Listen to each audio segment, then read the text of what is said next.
as soon as we get the academics to take their seats.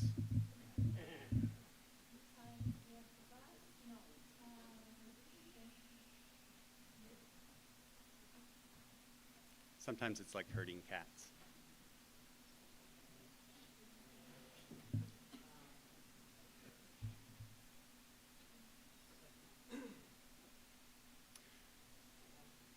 Aloha mai kako. For those who do not know me, I am Dr. Adam Jansen, and it is my privilege to serve as State Archivist and Administrator of the Public Archives.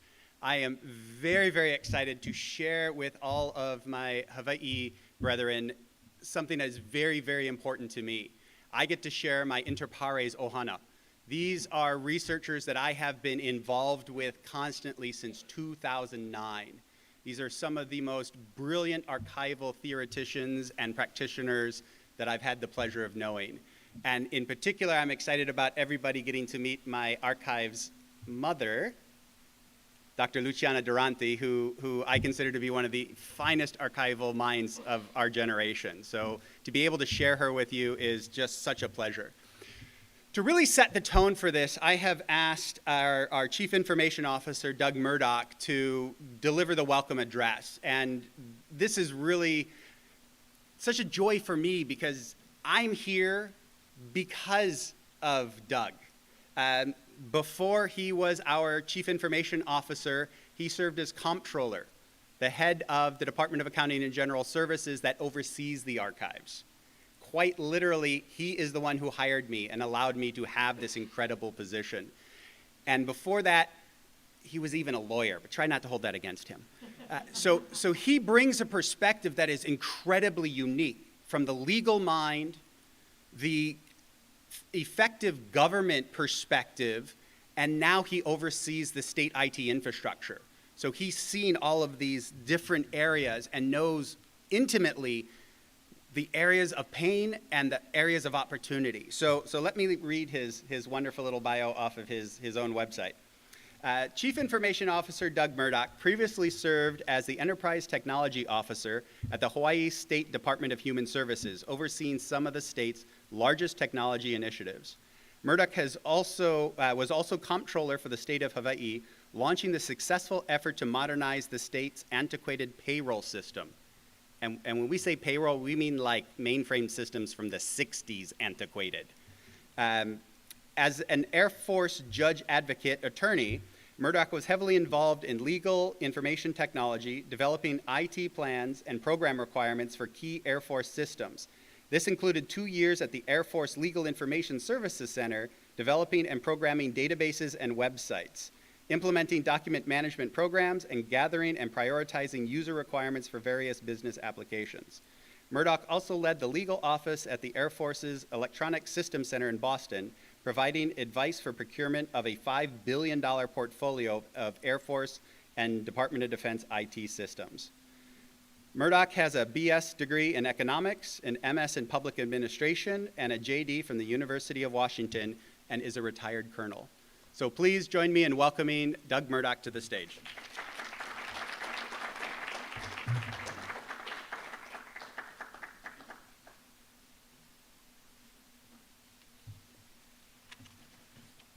All right, aloha everybody. We call this Aloha Friday, which is the happiest Friday in the world, I think. So please enjoy your Friday and have a really good time while you're here in Hawaii. Just leave all your money behind. That's all we ask if you're traveling. Yeah, easy to do, I know. The most important thing I'm saying about AI right now to everybody I talk to is don't be scared, be prepared. There's a lot of fear out there that AI is going to kill us all someday. And there've been plenty of movies, about that. And I'll say this later again probably, but it's interesting that almost all the movies about AI trying to kill us off start with us trying to kill AI off, right?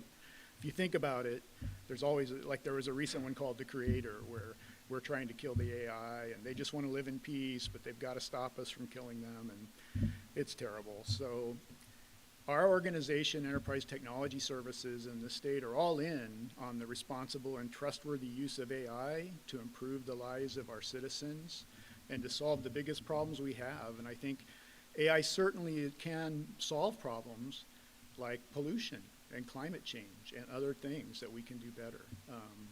And it's been used for a long time, and I'll talk about that some more too.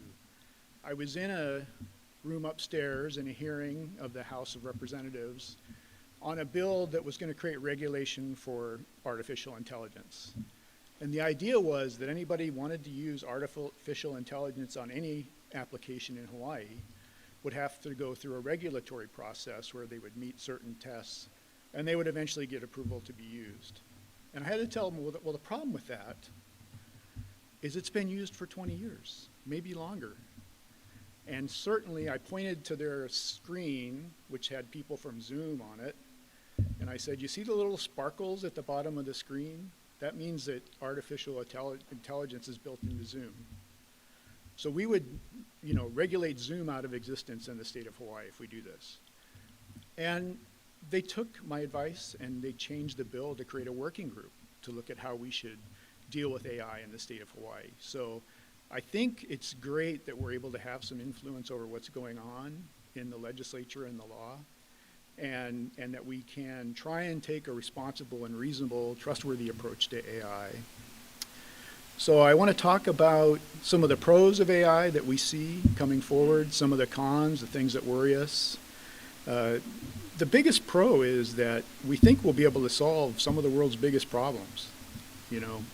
I really do believe that some pollution, climate change, food, all kinds of different things can be resolved with the application of artificial intelligence. So I'm very excited about that.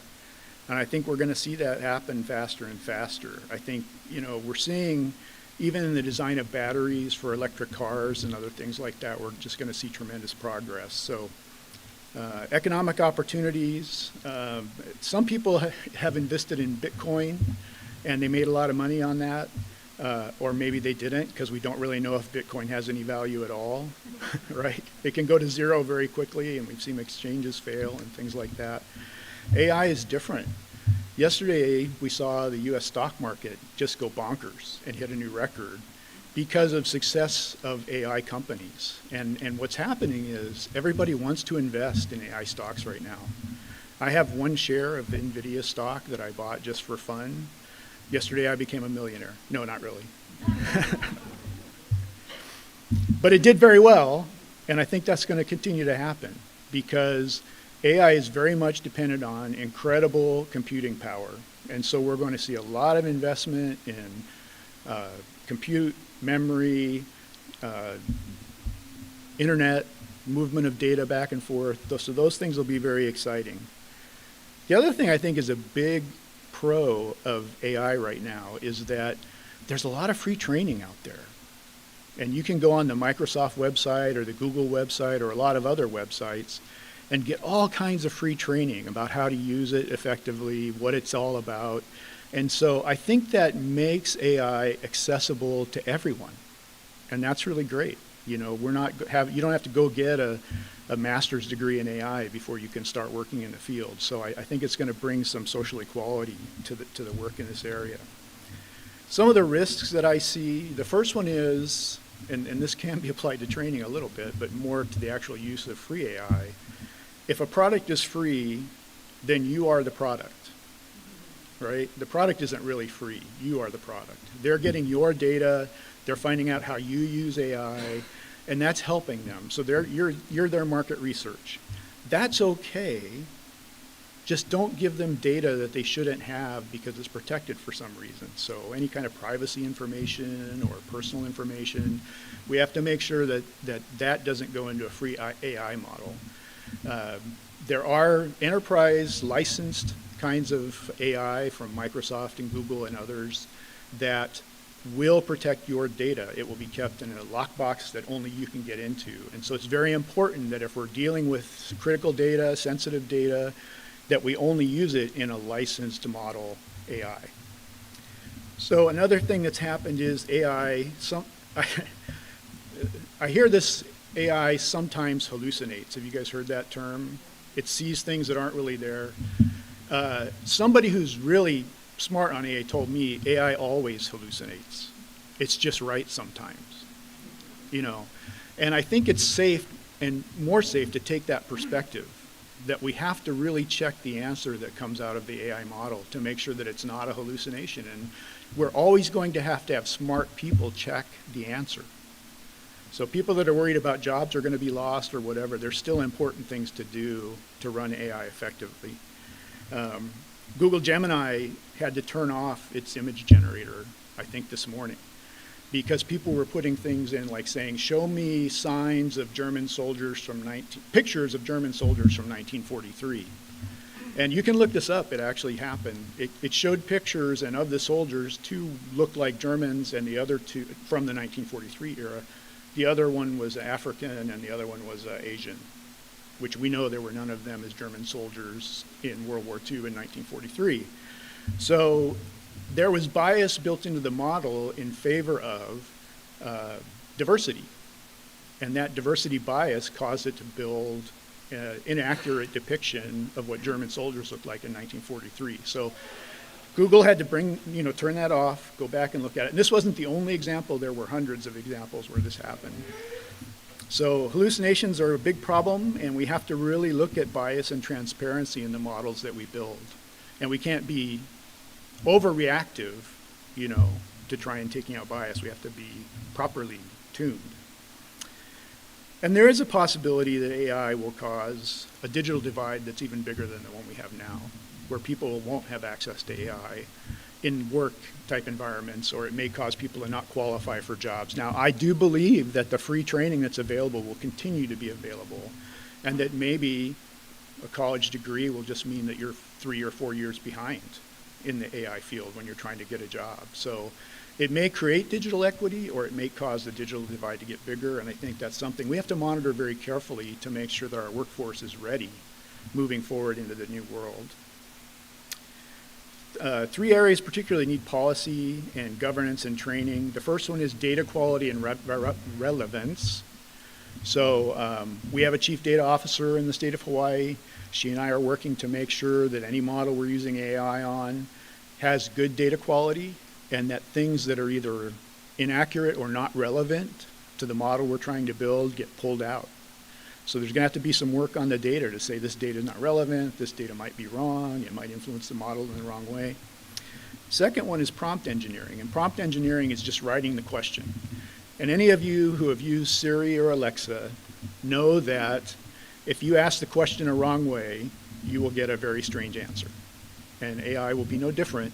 We will have to be really good at prompt engineering, and that's going to be a whole new field of work for people, figuring out how to properly write prompts. So that'll be exciting, but an area we need to govern. And then I see IT and business really merging even more than now. So I do believe IT people and business people are going to have a complete understanding of each other's work, where we're just going to be merged into one line of work, really. Because understanding the data, understanding the prompt, understanding the answer that comes out is going to require IT and business to work very, very closely together. And I think this is the area where our work's going to move. So it's going to have to be a merger of the two fields. There was a book by Malcolm Gladwell called Outliers. And one of the things, he looked at a lot of people like Bill Gates from Microsoft and Steve Jobs from Apple and others, and he said what made them so successful was they just put in a lot of time in their chosen endeavors, and they became experts at the highest possible level. And he said it takes about 10,000 hours of practice to become an expert at that level. Now, you don't have to be Bill Gates. And right now, we're at the beginning of AI. So there are some people that have probably got their 10,000 hours in already. But just to bring it to reality, 10,000 hours is, if you do 10 hours a week, that's 20 years. That's too long, especially for me. I'm running out of time. 20 hours a week is 10 years. 40 hours a week is 5 years. So people that are working all the time on AI or working extra, if you work 9 to 5 and you're not putting time into AI, you're not probably going to get ahead. It's going to be one of those things where you're going to have to spend some extra time and spend a lot of time thinking about AI and how to properly apply it, I think. And we look for those people. Every bit counts because you are the first. It's an exciting time to be involved in this new IT. It's like when the internet first happened or when personal computers first happened. It's that big of a thing. It's like the iPhone, but even bigger than that, I think. So it's just completely going to be a game changer for everything. Gandhi said, live like it's your last day, learn like you will live forever. And I really like that saying. So that's what I encourage everybody to do, is try and learn every day, but also live every day. You know, we're humans and we have to enjoy those things. AI can keep working while we're off having dinner at a nice restaurant. I want to talk about the future, and then we'll kind of wrap up. But I'm going to go past to get to the future. Alan Turing was kind of might have been the first AI scientist in a way. And in 1950, he made this prediction he called the imitation game, which was in a movie and a book and some other things. He said the test is what is the machine's ability to exhibit intelligent behavior equivalent to or indistinguishable from that of a human. He said someday that's going to happen. He didn't predict when. But this was in 1950, so he was already seeing artificial intelligence and where it would go. And he had already used kind of the rudimentary types of AI to break the German codes. So futurist Ray Kurzweil wrote a book called The Age of Intelligent Machines in 1990, and he said AI will succeed at the Turing test by 2029. Now right now it's 2024. Machines have not succeeded to the Turing test level yet because they're not indistinguishable from humans. But it's moving pretty fast, isn't it? I mean, every day we hear about something new that's happening where it's getting smarter and better, and we're going to get there. It's really not a question of how well can we program it, it's a question of how good of chips can we build. More than anything else, it's the computing technology needed to get there, I think, more than anything else. So we figured out the intelligence part. We got to figure out the rest of the technology to get us all the way there. So he said AI will succeed in the Turing test by 2029, which might be a little scary because that's farther than we are now, and it might create AI that can go off and do its own thing. But he also said, and this is good, that humans will reach the longevity escape velocity by 2029. And I like to talk about this because I'm getting kind of old. Basically what it means is that human lifetime, which is normally capped in around 80 or so right now around the world, it's different wherever you are, would start to not have that cap anymore. Because we would start to find ways to stop people from dying in younger life and also stop some of the aging that happens. So 2029, for those of you that are a little older like me, just hold on. We're going to get there. We're going to reach escape velocity for longevity, and I think that's awesome. So that's just one of the many problems that AI is going to help us solve. As the stock market showed yesterday, there's a lot of capital being poured into AI companies, so I think that's great, and you should try and stay on top of that. And as I said earlier, all the movies that show AI killing us off, it's usually because we feared it and we tried to kill it off first, and mistakes were made. And so we need to just be very responsible and transparent in how we use AI and make sure that, you know, we train it well and it'll grow up to be a good citizen, I hope, in the world. So I leave you with my opening thought once again, which is don't be scared, be prepared. You know, let's get ahead of this, let's make it useful. Let's help people understand what the power of AI is and make the world a better place. So thank you very much.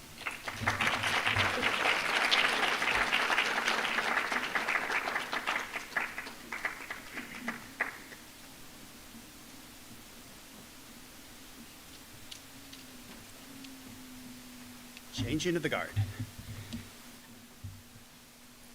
And I really appreciate Doug's comments because that is what InterPARES is about. It's about being prepared. It's about understanding what's coming down the pipe, how it's going to affect records creation, records use, and record storage, and ultimately preservation. So that's why we're doing what we're doing. And I'm stalling to try and get this laptop to wake up. And it says my password's incorrect. So while I do this, I am going to hand this over to a very dear friend of mine, Dr. Corinne Rogers, who is the program coordinator for the InterPARES project and has been for the last two projects. So she was also a fellow PhD candidate student with me at the University of British Columbia. She, however, was much more efficient at writing her dissertation, graduated in 2015, and has been working with InterPARES ever since then. So please allow me to turn this over now to Dr. Corinne Rogers. And I'm going to make sure the projector's on. Thank you, Adam, and thank you, Doug. I'm introducing the speakers for you today, so before each session, I will come up and introduce the speaker for that session. If we have a few minutes at the end of each speaker's time, we may be able to entertain questions, but because we have a very full and exciting program, I am going to keep the time quite strict. So we may or may not have time for questions.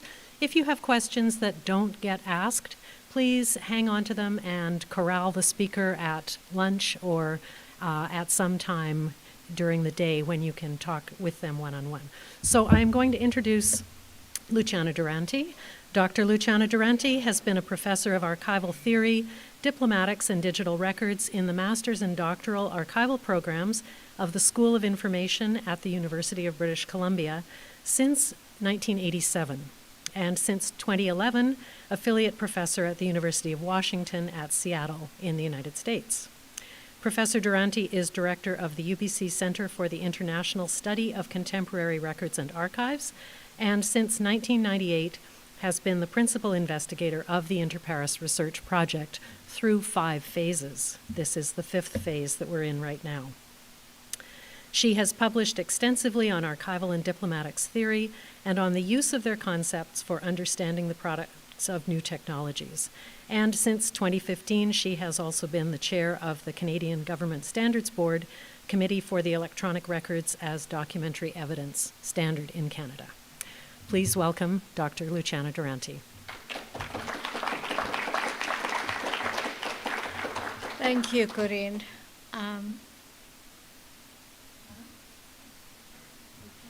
I think that I am fine. I am fine. My archives mom. Okay, so what is InterPARES for those who don't know? InterPARES started in '98 when I realized that the preponderance of digital records production out there was becoming an issue with respect to the trustworthiness of the records, specifically their authenticity.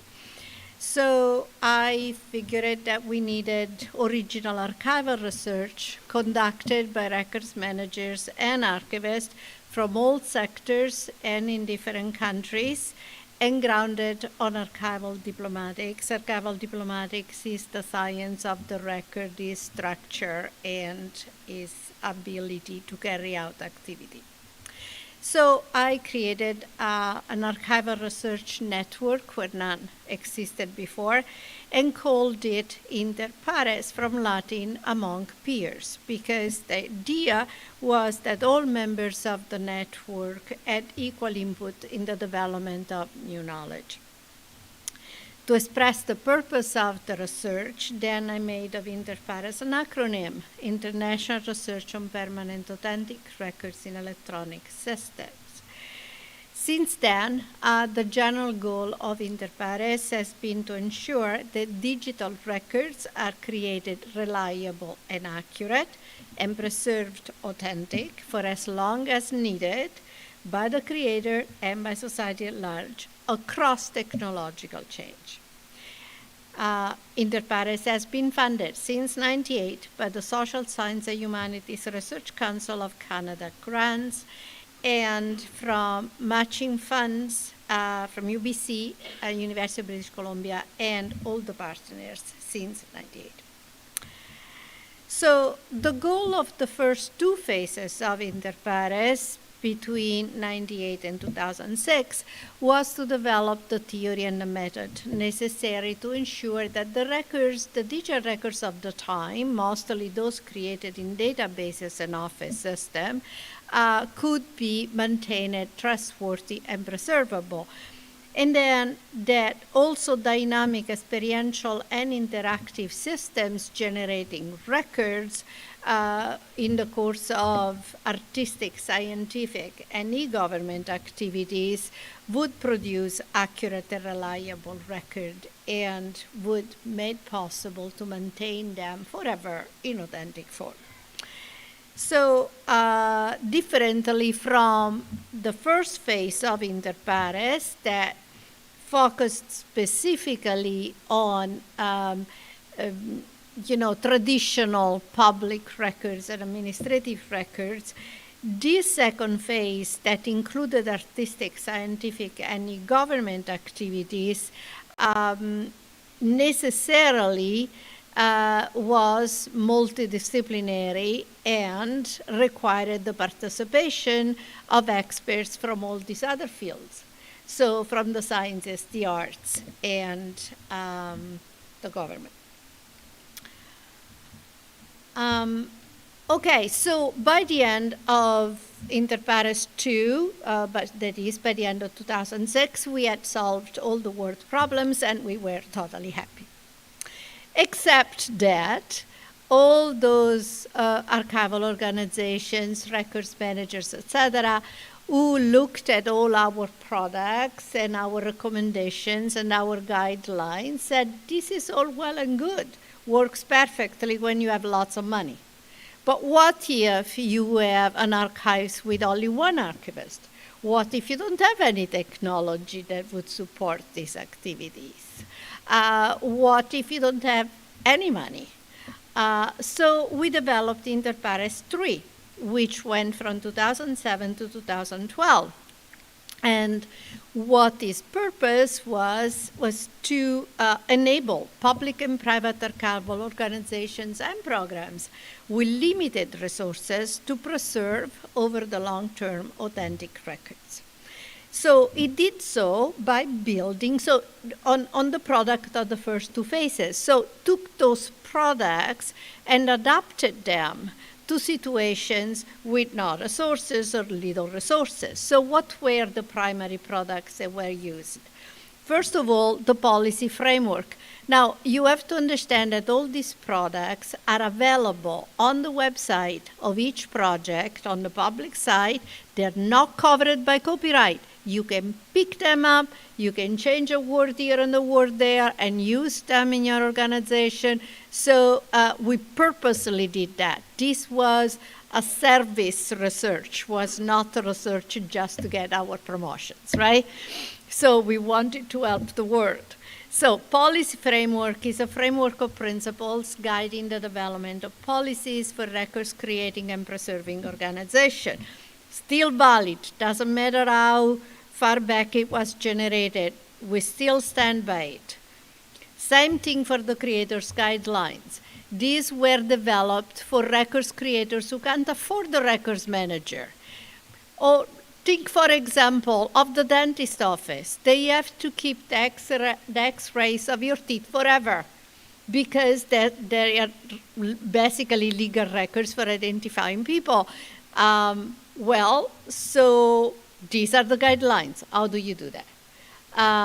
Interestingly enough, the greatest users of these guidelines have actually been public offices in governments. And same thing happened for the preserver guidelines. Again, the guidelines were developed for people who had no professional archivists, no professional records managers, and had to keep their records forever and demonstrated they were authentic. And had no archivists and no personnel. But in fact, they were heavily used by national archives, city archives, and so on. So in a way, the principles and the methodology that describes are valid for anything that has the characteristic of being a record. Then we produce benchmark and baseline requirements for authenticity.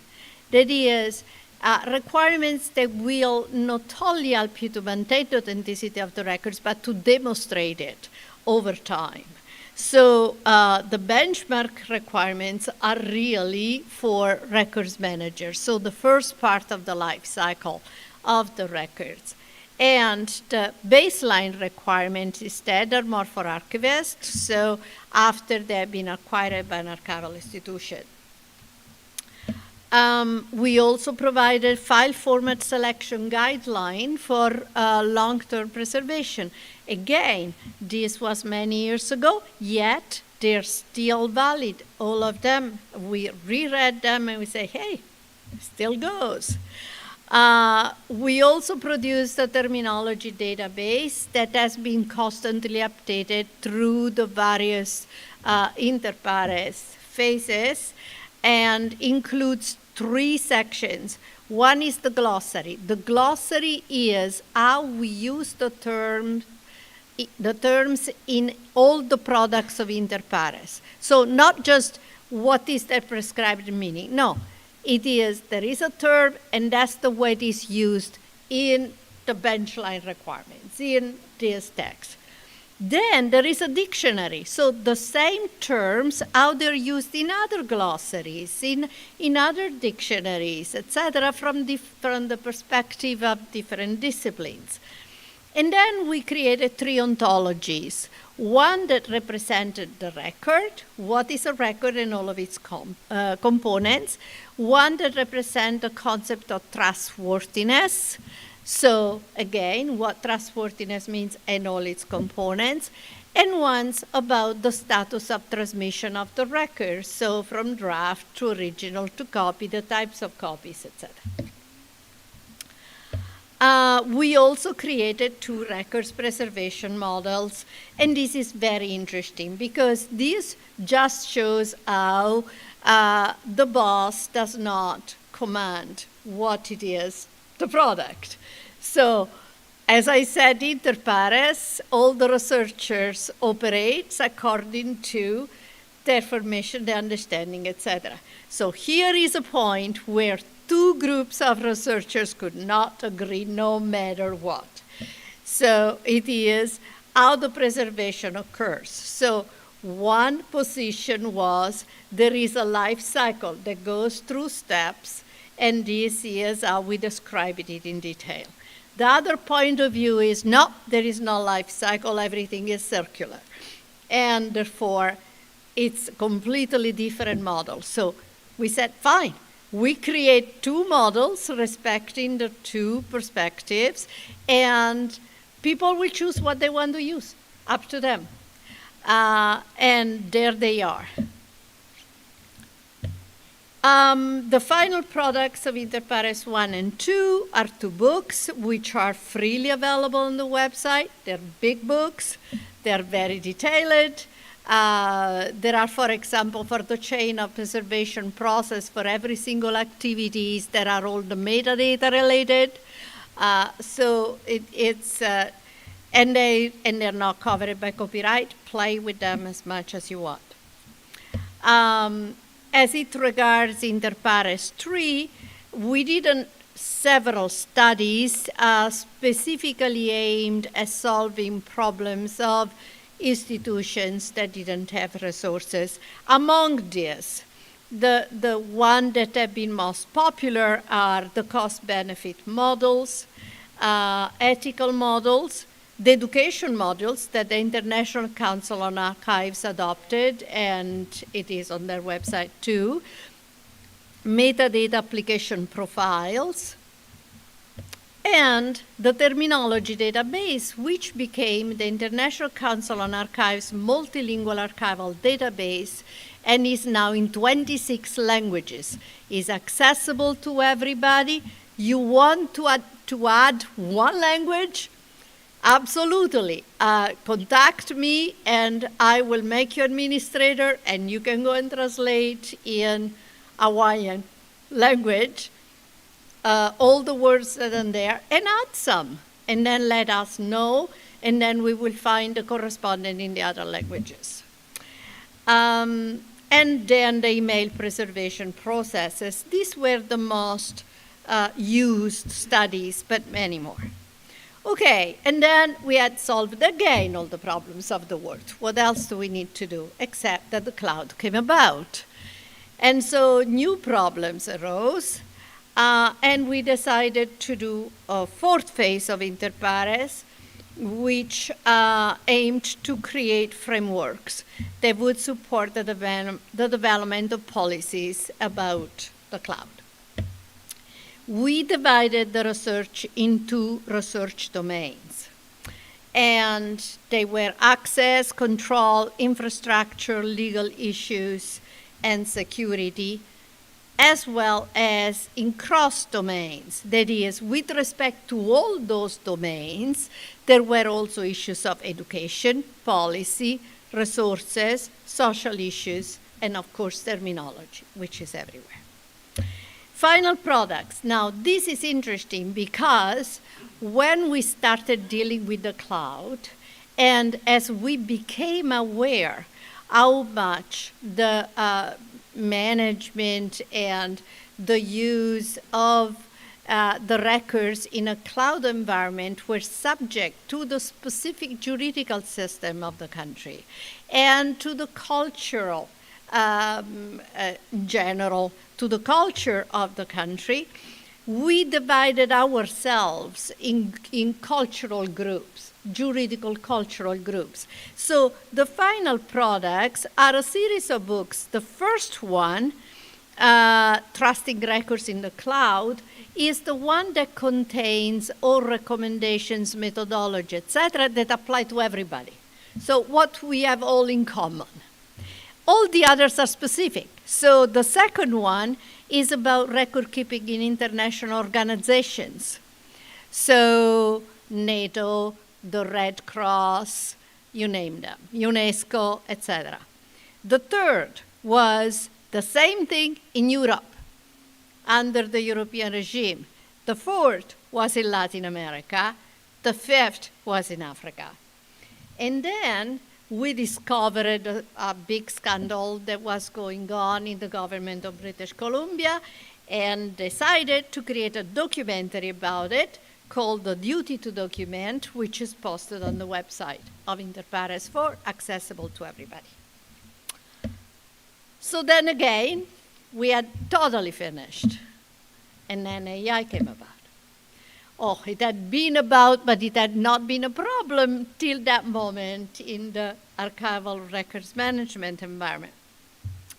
So we decided to go with the fifth phase, iTrust AI, InterPARES Trust AI, which is designed to leverage artificial intelligence to support the ongoing availability and accessibility of trustworthy public records. Now, we decided to focus on public records this time, not records from all sectors, because it's hard enough with public records that have a specific format, procedures, etc. So first we solve that problem, then we will move to the private sphere, but for the moment it's public records.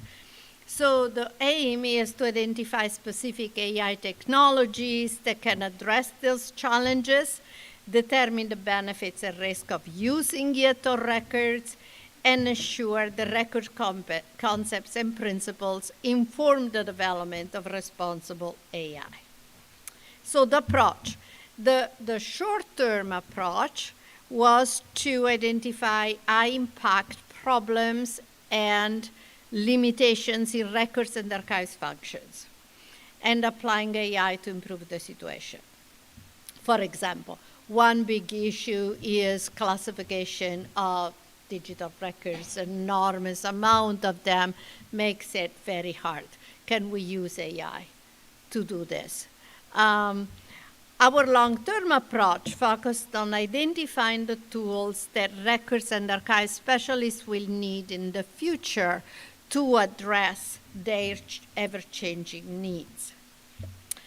Now, the fact that the iTrust AI project is a multinational, 40-country participating interdisciplinary endeavor means that our first effort had to be to understand each other, starting with the language we use. For example, archival professionals talk about records. Computer scientists and AI professionals talk about data. To archivists, data are the smallest meaningful unit of information in a record. To an AI person, data is organized information, possible in a database, be facts or not, regardless of its nature or form. So basically, it's content. Digital content is data. For us, it's not. So key to our work has been to do AI tutorials and workshops for non-AI researchers, and archival and diplomatic theory tutorials for non-AI researcher, the previous was. And this one is for non-archival researcher. So basically, we have been trying to educate each other throughout, hopefully successfully. These educational endeavors are supported by the terminology database that he has developed in collaboration. The studies are all international and interdisciplinary. They focus on all aspects of archival functions, so from creation to preservation, reference, and access. Expected outcomes are to improve upon existing tools and to create new tools. For example, machine translation, image recognition and description, etc. Indirect outcomes are equally important. The creation of new professionals. By the end of the project, so many research assistants will have graduated, but throughout their studies will have been learning with us all these matters. So new early career archivists and records managers will be knowledgeable about these things. But also students from disciplines that are not archival records management disciplines, like computer scientists, lawyers, etc., will be knowledgeable about the archival perspective. There is also knowledge co-creation, because many disciplines will be enriched by this, not just archival science and records management, but AI, cybersecurity, data science, information science, law, ethics, and so on. And there is also sensitizing AI developers, scholars, and other members of the community to the role of AI in record keeping and archival preservation, and to the role of archival concepts and principles in AI design and development. So it's very important for us that archival science influences the way AI tools are developed. Participants, there you go. 100 partner organizations in 36 countries in 5 continents, about 300 researchers altogether. So today you will hear several of the Trust AI researchers talking about the study that they've been working on. And of course, if you wish to learn more, you can find us here. These are the website and the Facebook page, and of course, feel free to contact any of us whenever you wish. Thank you.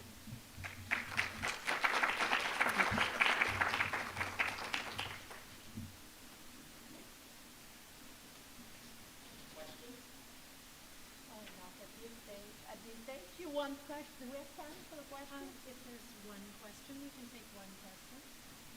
Or we can, We can, yeah. I have a question. Okay. go ahead, Adam. But now it's on. Dr. Duranti, you've been involved with InterPARES for over 2 decades now. If you had to share with all of these people who are not familiar with InterPARES what the top 3 outcomes of InterPARES, all 5 phases, which are your 3 favorite children? Adam. Well, I mean, the IP. I know. But thank you. Well, I think that the most important thing, product of InterPARES has been the fact that so many disciplines have started talking to each other about the same issue. And that is an important output. Archives used to be its own little thing. There was not a network, not of archivists and not of archivists and others. And the fact that this is so highly multidisciplinary has helped all of us, all the professions. Also, the internationality of it. So the ability to create standards, international standards, that are consistent throughout the world for how to deal with this material. And the third, the human side of it. Come on. This is a wonderful aggregation of people who are professionals, who are friends, who are the students who grow up and get old through the project. I mean, think of this, from 98, it's 25 years, right? So yeah, we definitely have, our work has resulted in all the international standards that are out there for records and archives, right? So ISO standard, NIST, I mean, you name them, all the European standards, Murdock. So yeah, not just three things, but yes. Thank you.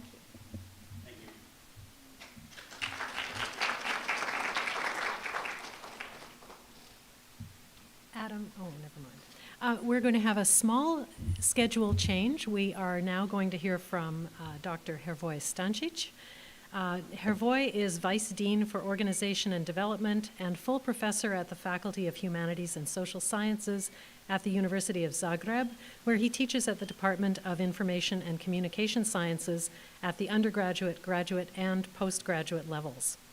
He's been the chair of Archival and Documentation Sciences at the same department since 2008. Involved in the InterPARES Trust AI International Research Project since its inception, he is the chair of the Retention and Preservation Working Group. In the previous InterPARES Trust International Research Project, the fourth phase, he was the director of the European research team, where he led a blockchain-related research study. He's a member of the board of the Croatian Archival Society, member of Croatian Information and Documentation Society, of Icarus Croatia, and affiliate member of the Center for International Study of Contemporary Records and Archives, CISCRA, in Vancouver at the University of British Columbia. At the Croatian Standards Institute, he is president of the Mirror Technical Committee for the development of ISO Technical Committee 307 Blockchain and Distributed Ledger Technologies Standard, and he has won several awards for his innovative work in blockchain technologies. Please help me welcome Hrvoje Stancic.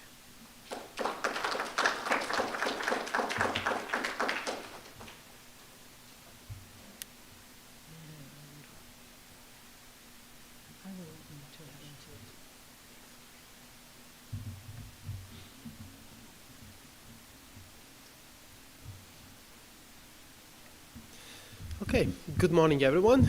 I'm so honored to be here and to be able to present a topic of mine today. The title is Training AI on Digitized Portraits.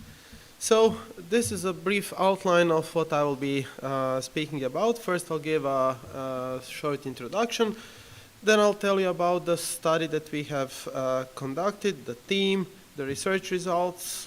I'll give you some information on the description of the training set we used for training an AI model. I'll tell you about the workflow that we have devised. I'll say, of course, a few words on our future work, and then I'll conclude. So for the introduction part, I would like to just point out that archival institutions challenged today, I would say, with some emerging technologies. we are facing a change in information landscape, and of course this affects both sides, both the users and the archives as providers of services, so to say. So we will somehow need to adjust both sides to what we could expect from the archives as a users, or what kind of requests, new types of requests the archives might be facing with already today, if not tomorrow. So I would say that traditional practices of archiving are also being somehow affected and transformed by the influence of technology. And there are some, we call them sometimes disruptive technologies, but not in a, let's say, a wrong aspect of that term. So the disruption may be positive as well. So, of course, artificial intelligence as a main topic of this symposium today, but also some other data, like some other technologies, like a blockchain, like big data technologies, but also some technologies that help archives achieve more easily things that they could not achieve by themselves because they are probably understaffed and similar. So the technologies like crowdsourcing or gamification as a new form of inviting users to play around with information and records which are gamified from and the material that is coming from the archives. This is something that is then made very approachable to young generations.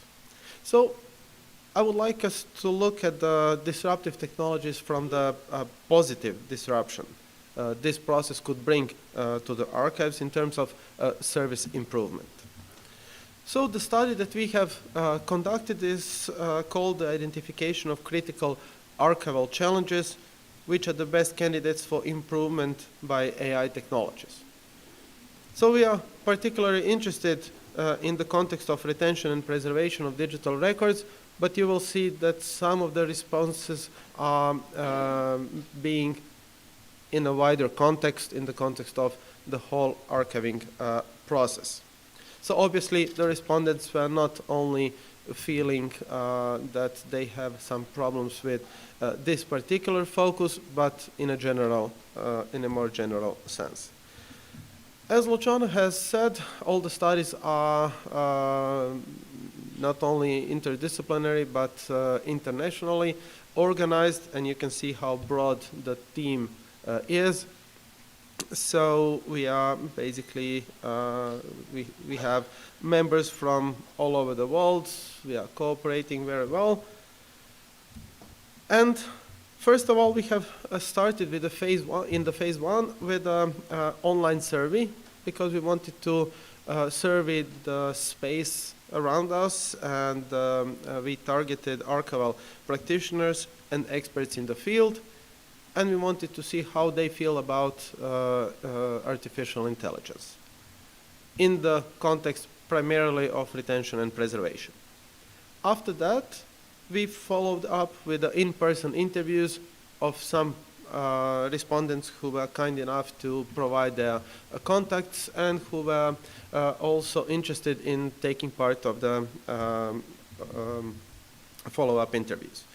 So this is just a short sketch of responding countries. You could see that we had 106 respondents from the 27 countries. United States were the country with the most responses, then Spain, then Brazil, and this might be because the survey was translated in, was offered in 3 languages, in English, in Spanish, and in Portuguese as well.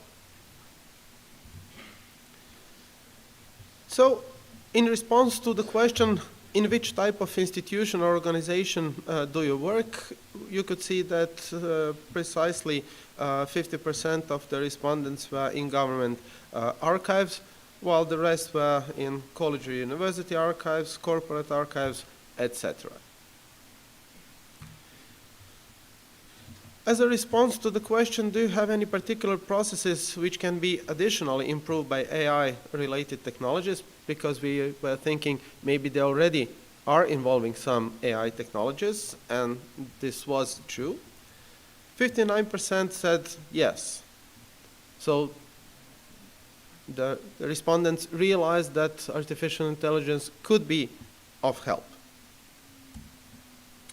And then we tried to figure out to which group of activities the identified processes can be improved by AI. And you can see here the distribution. This was a multiple answer question, so some of them could pick up just one answer or multiple answers, or they could say, shown in a red bar here, all of the above. So you could see that there are some of 150 activities recognized together to which AI could be of help. The following question was, do any of the digital preservation processes in your institution or organization involve repetitive or time-consuming tasks? So obviously these would be the best candidates for automation or for application of AI technologies too. So 10% said yes to repetitive tasks, 13% said yes to time-consuming tasks, 38% said yes to both. So if you calculate this together, 61% recognize that there are some repetitive and time-consuming tasks. So why don't we try to help them by using or applying AI to that? And when we asked them to identify those repetitive and time-consuming tasks, the one that they had most problems with was adding, gathering, and extracting metadata, then digitization. And of course, you can see immediately that digitization is not in the focus of retention and preservation. So as I announced earlier, they had some wider problems as well. Then file integrity check, indexing, records management, appraisal, backup, and renaming files. And then the second phase of the interview started. That was the in-person interviews. And I've just picked up few answers here, and this is just a selection of responses. So one of the questions was, will you please explain how you think AI might help you solve your records and archival issues for retention and preservation? There were, of course, various answers, most not related to the retention and preservation, but they said it can help with transcription, acquisition, description, classification, and so on. And in the context of retention and preservation, they mentioned that AI can help with the file format analysis and monitoring of obsolescence and integrity of preservation. And then we asked the question, are you afraid of losing your job because of AI? This is a commonly heard threat. And the responses were no, no, no, and hell no. And why? Because AI needs human supervision always, they say. Because my position, they say, will grow and advance along with the technology. Because we are the ones who train the machine. And because people who work description and transcription may be endangered, so they recognize this. But then again, if they are lifted from the tasks of description and transcription, maybe they could be allocated to some other tasks in the archives as well. And then this influenced our next step, our phase 2 of the project, and this is the we are trying to, or we have tried to train a model that would help archivists to better describe their holdings. So in cooperation with the State Archives in Osijek, we have acquired a training set, a collection of portraits from the beginning of late 19th, beginning of 20th century. You can see here outlined the basic information about the collection. And we also, along with the portraits, so with the scanned images, we also have received a description of the set. Oops, sorry. So this is how the scanned portraits look like. And if we look one of them, which is shown pointed to by the blue arrow, this is the description that we received along with the scanned portraits. Of course, all of this is now shown here in English. We have it in Croatian because this is a State Archives in Osijek in Croatia. So the workflow that we have devised is a very simple one, as opposed to what the next speaker, Mohammed, will be telling you, which is going to be much more sophisticated than this. So this is the, I would say, a light approach. So we started to see how we could go along and make some meaningful achievements with the already existing AI tools. So first of all, we wanted to get out of our descriptions that we have received a meaningful set of labels. And we started with implicit data extraction, which were not directly present in the descriptions. So for example, the age. Is it a child, a young, an adult, or an old person in the photo, and similar? But also, but also the explicit data extraction of the labels that are present in the label set. So you could see here a lot of labels, and we also needed not only to extract labels, but to, in a way that we could use them, but also to create a unique label set. So although there are more than 100 different labels for this training and for the initial workflow testing, we have chosen for pilot testing only 5 labels. They are shown here, so uniform, suit, dress, hat, and flowers. And we we were just trying to make sure that our workflow is functional. So first we used make sense solution to label and annotate the portraits.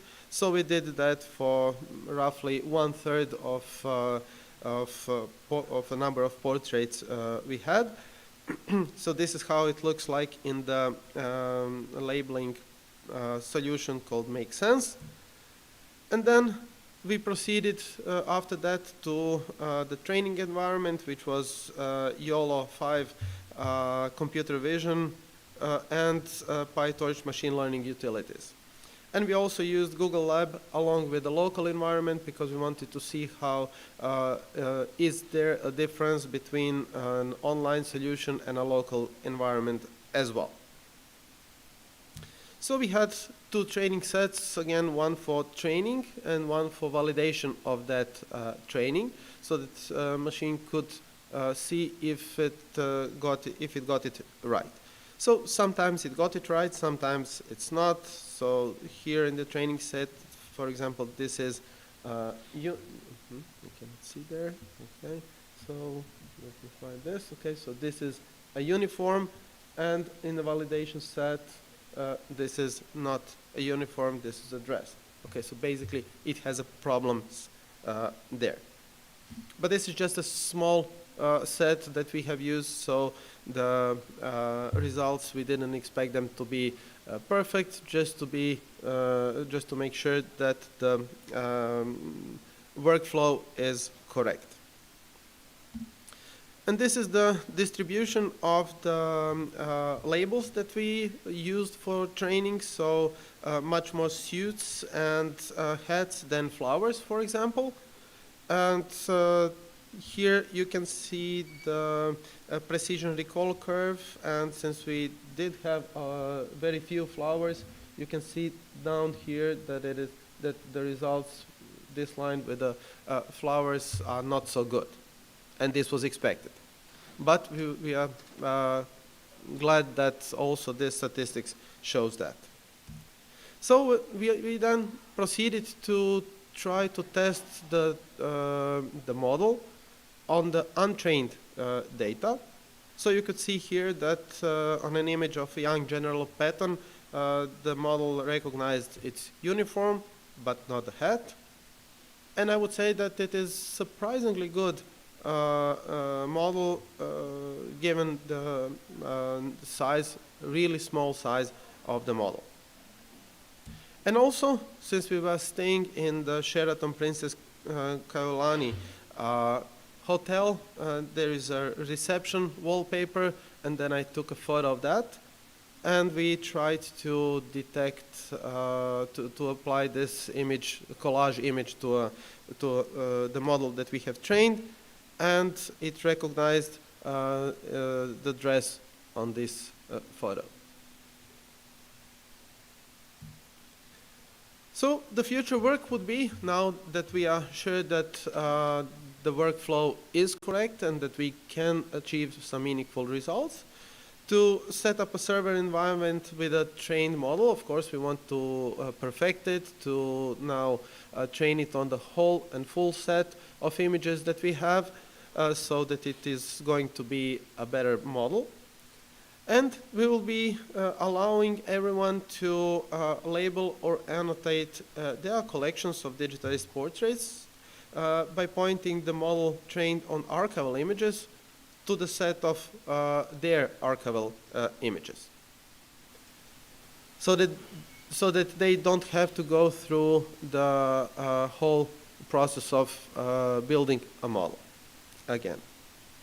And we are also hoping to effectively reduce the time needed for repetitive and time-consuming addition, gathering, and extracting metadata, which was the response that received most votes for, I would say, in our survey. And this was something that was recognized as having the most problems with. So to conclude, we were trying to, in this testing phase, piloting phase, to get as straightforward as possible. We were aiming at something that an average archivist could reproduce by himself or herself. We also want to develop guidance on how to replicate this training process for the a little bit more advanced archivists among us, so that they could train the model using the same methods and principles and solutions and steps as we have gone through. So we hope this to be a repeatable process for anyone else as well. And with this, I would like to thank you for your attention, and of course I'm open to any questions that you might be having. Thank you.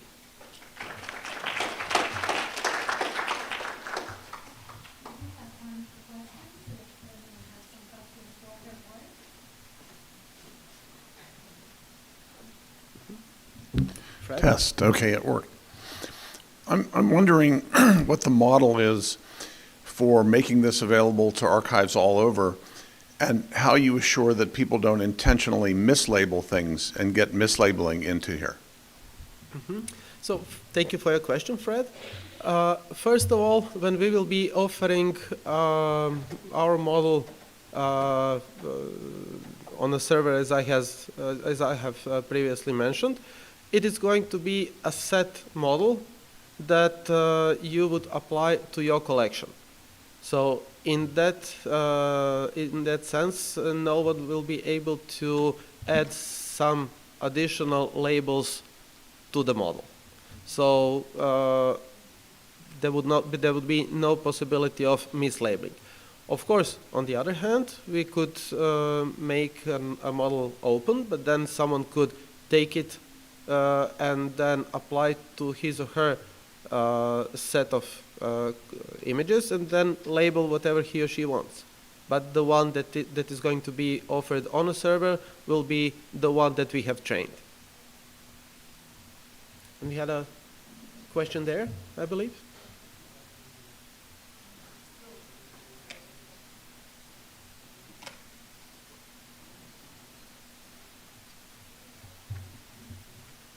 Okay. Hi, Stasha from Kavajaho Church Archives. First of all, welcome. And secondly, I'm curious, have you tried to match faces? Because I would assume that's going to be more valuable feature than spotting a hat if you can find the same face across the archives. Thank you for your question, but the answer is no.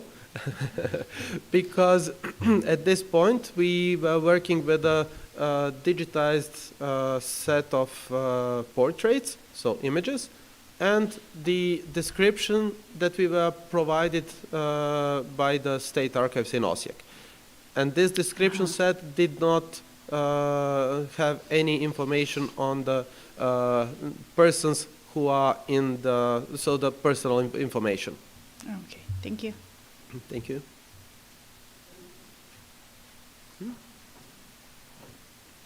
Okay. Peter, you do have a question? No? Okay. Okay, then thank you very much.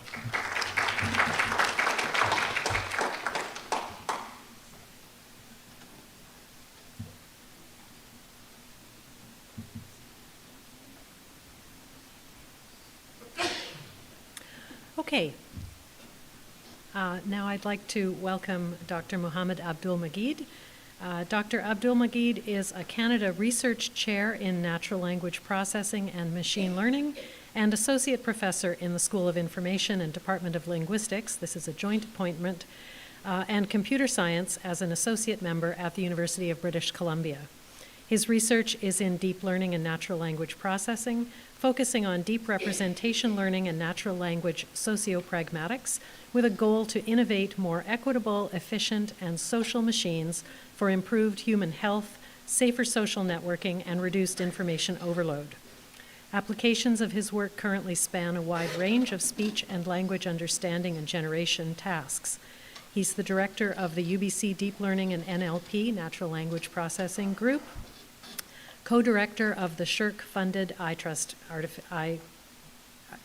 iTrust AI, and co-lead of the SSHRC Ensuring Full Literacy Partnership Grant. He's a founding member of the Center for Artificial Intelligence Decision-Making and Action, and a member of the Institute for Computing, Information, and Cognitive Systems. Please welcome Dr. Abdul Mageed.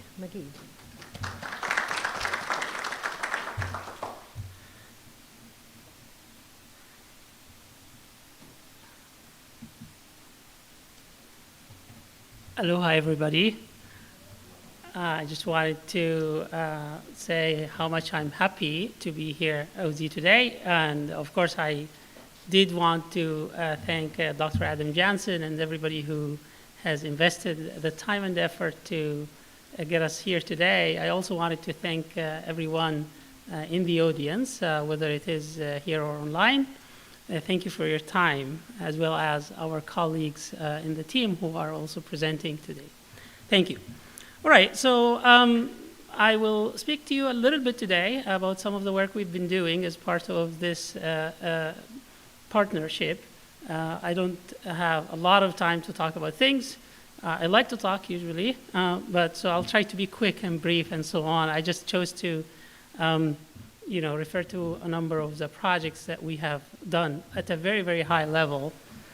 So I titled this talk, Generative AI for Archives and Cultural Heritage, us being here in Hawaii, which is very pleasant. So here we are. This is a photo of a subset of people who are part of iTrust AI. I think this was in Italy a few months ago.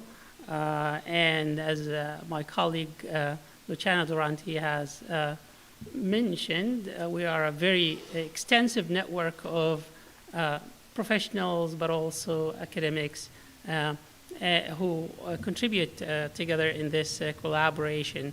I think these numbers I have here on the bottom of my slides are probably outdated, and even though these were like a few months ago.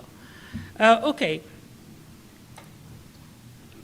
I just wanted to thank everybody who has been contributing to our knowledge mobilization. I think we've been doing an incredible job mobilizing knowledge, whether it is through workshops and tutorials or through events such as this one. So as a group, I think people have done very, very well, and I'm very pleased with this. The archives question, as I like to call it, is a simple question. So we wanted to develop AI systems for records and archives competently and efficiently while maintaining the nature and trustworthiness of the records. That's what we have in the back of our minds as we do this work. And there's archives, there's also cultural heritage. And, this is an AI-generated image a few days ago. I was like experimenting with DALL-E, which is from OpenAI.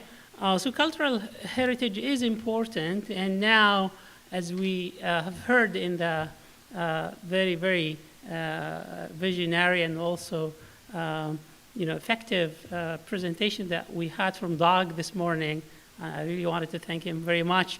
AI is very influential, and I think it has a substantial role to play in archives, but also in cultural heritage and the overlapping areas between these two. Here's an image I took a few months ago from the Louvre Museum in Abu Dhabi that kind of happened to move me because this is a page from a historian's book. Ibn Khaldun, who is a very famous historian who used to write about Arabic culture and so on, has a book called Muqaddimat Ibn Khaldun, the introduction of Ibn Khaldun. And they just took that and put it in a wall, and I took an image of it, and I'm like, okay, now we can have engagement with our heritage, but in new ways, right? So if this is on a wall and then I take an image of it, and somebody takes this image and does something with it, or make it machine computable and so on, and what does this mean, right? Well, here's a very quick reference to what we can do with these types of cultural artifacts that we can acquire, right? So, for example, here, this is a historical document that, maybe it's not machine readable at all, but then if we digitize it and do some level of handwriting recognition in it, maybe we are now at a point where we can identify names of people, places, and organizations and whatnot, and then derive insights. At a low level, this is called named entity recognition, which is a task that people do when they do natural language processing, right? And there are so many other tasks that we can do. This is just one of them, right? So our mandate is to do this type of work at a global scale, right? So we want to work with several languages. As Luciana has shown in one of her slides, the outcomes of previous projects, span North America, but also Australia, Europe, Latin America, and whatnot. And so that scale is what we have ambitiously in mind as we work in this phase of iTrust AI. And multiple languages, multiple settings, countries, geographies, traditions, because we have to be inclusive and we want to be inclusive. And that is, again, generated by DALL-E. All of these are also machine generated. So now comes generative AI. When we started our collaboration about 3 years ago, generative AI was not as big as it is today. But then, when ChatGPT came out, everybody realized, including us, that, okay, we have to pivot here and lay a lot of focus on generative AI just because of the potential I mean, look at these machine-generated images. One of them on the left-hand side, on the top, won an award. It's kind of like an art award, right? It's very beautiful for me. And all of these other ones are also amazing. You can use machines to now do like architecture design and things like this. You know, there will be some ethical considerations that are important that we need to keep in mind. And these are also things that we are interested in and we discuss and we engage with. When we talk about generative AI, one of the biggest things that exists today is large language models, right? So, and we are deeply involved in extensive work with large language models. We pre-train new large language models. We instruction fine-tune large language models. We develop them for several types of tasks and whatnot. So we are all over the place when it comes to these large language models. And we are also very ambitious because we build new ones where new support exists. You know, the idea of the big tail when it comes to industry, we care about the big tail. We love big tail. So we do a lot of work at that space as well.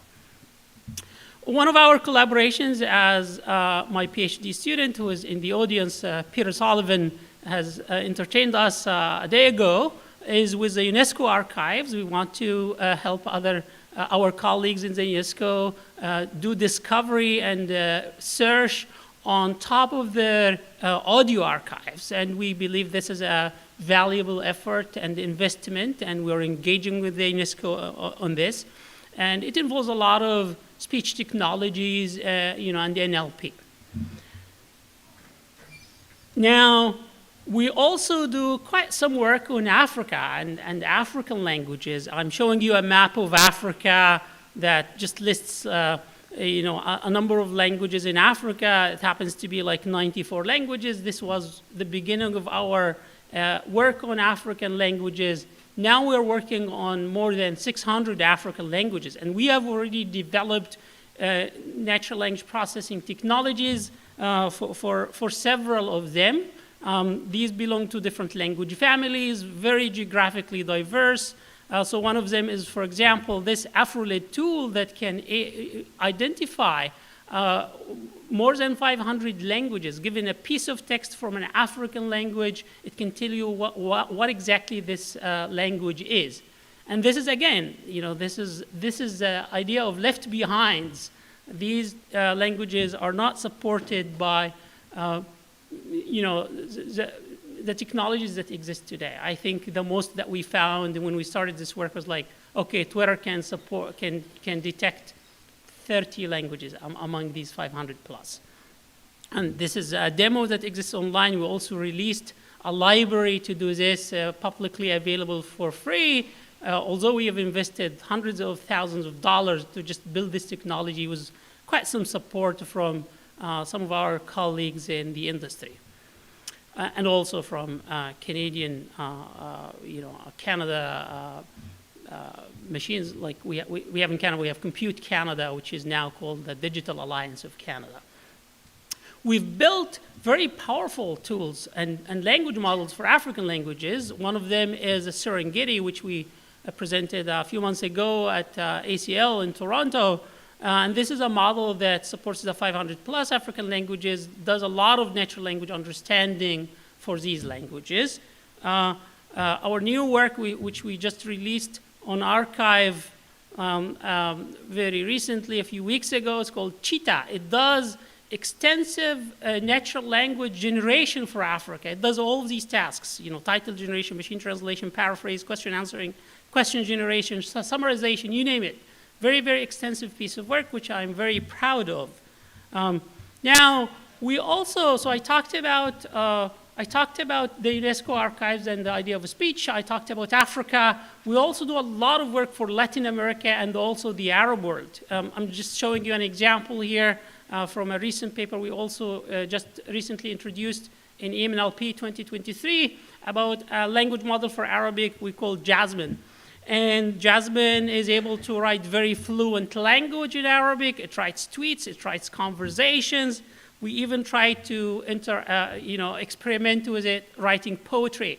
And it gives us sensible sequences that look like poetry. My postdoc is in the audience here, Al-Mu'taz Bilal Najudi, is one of the, he's actually the leading author on this work, and he has done a wonderful job.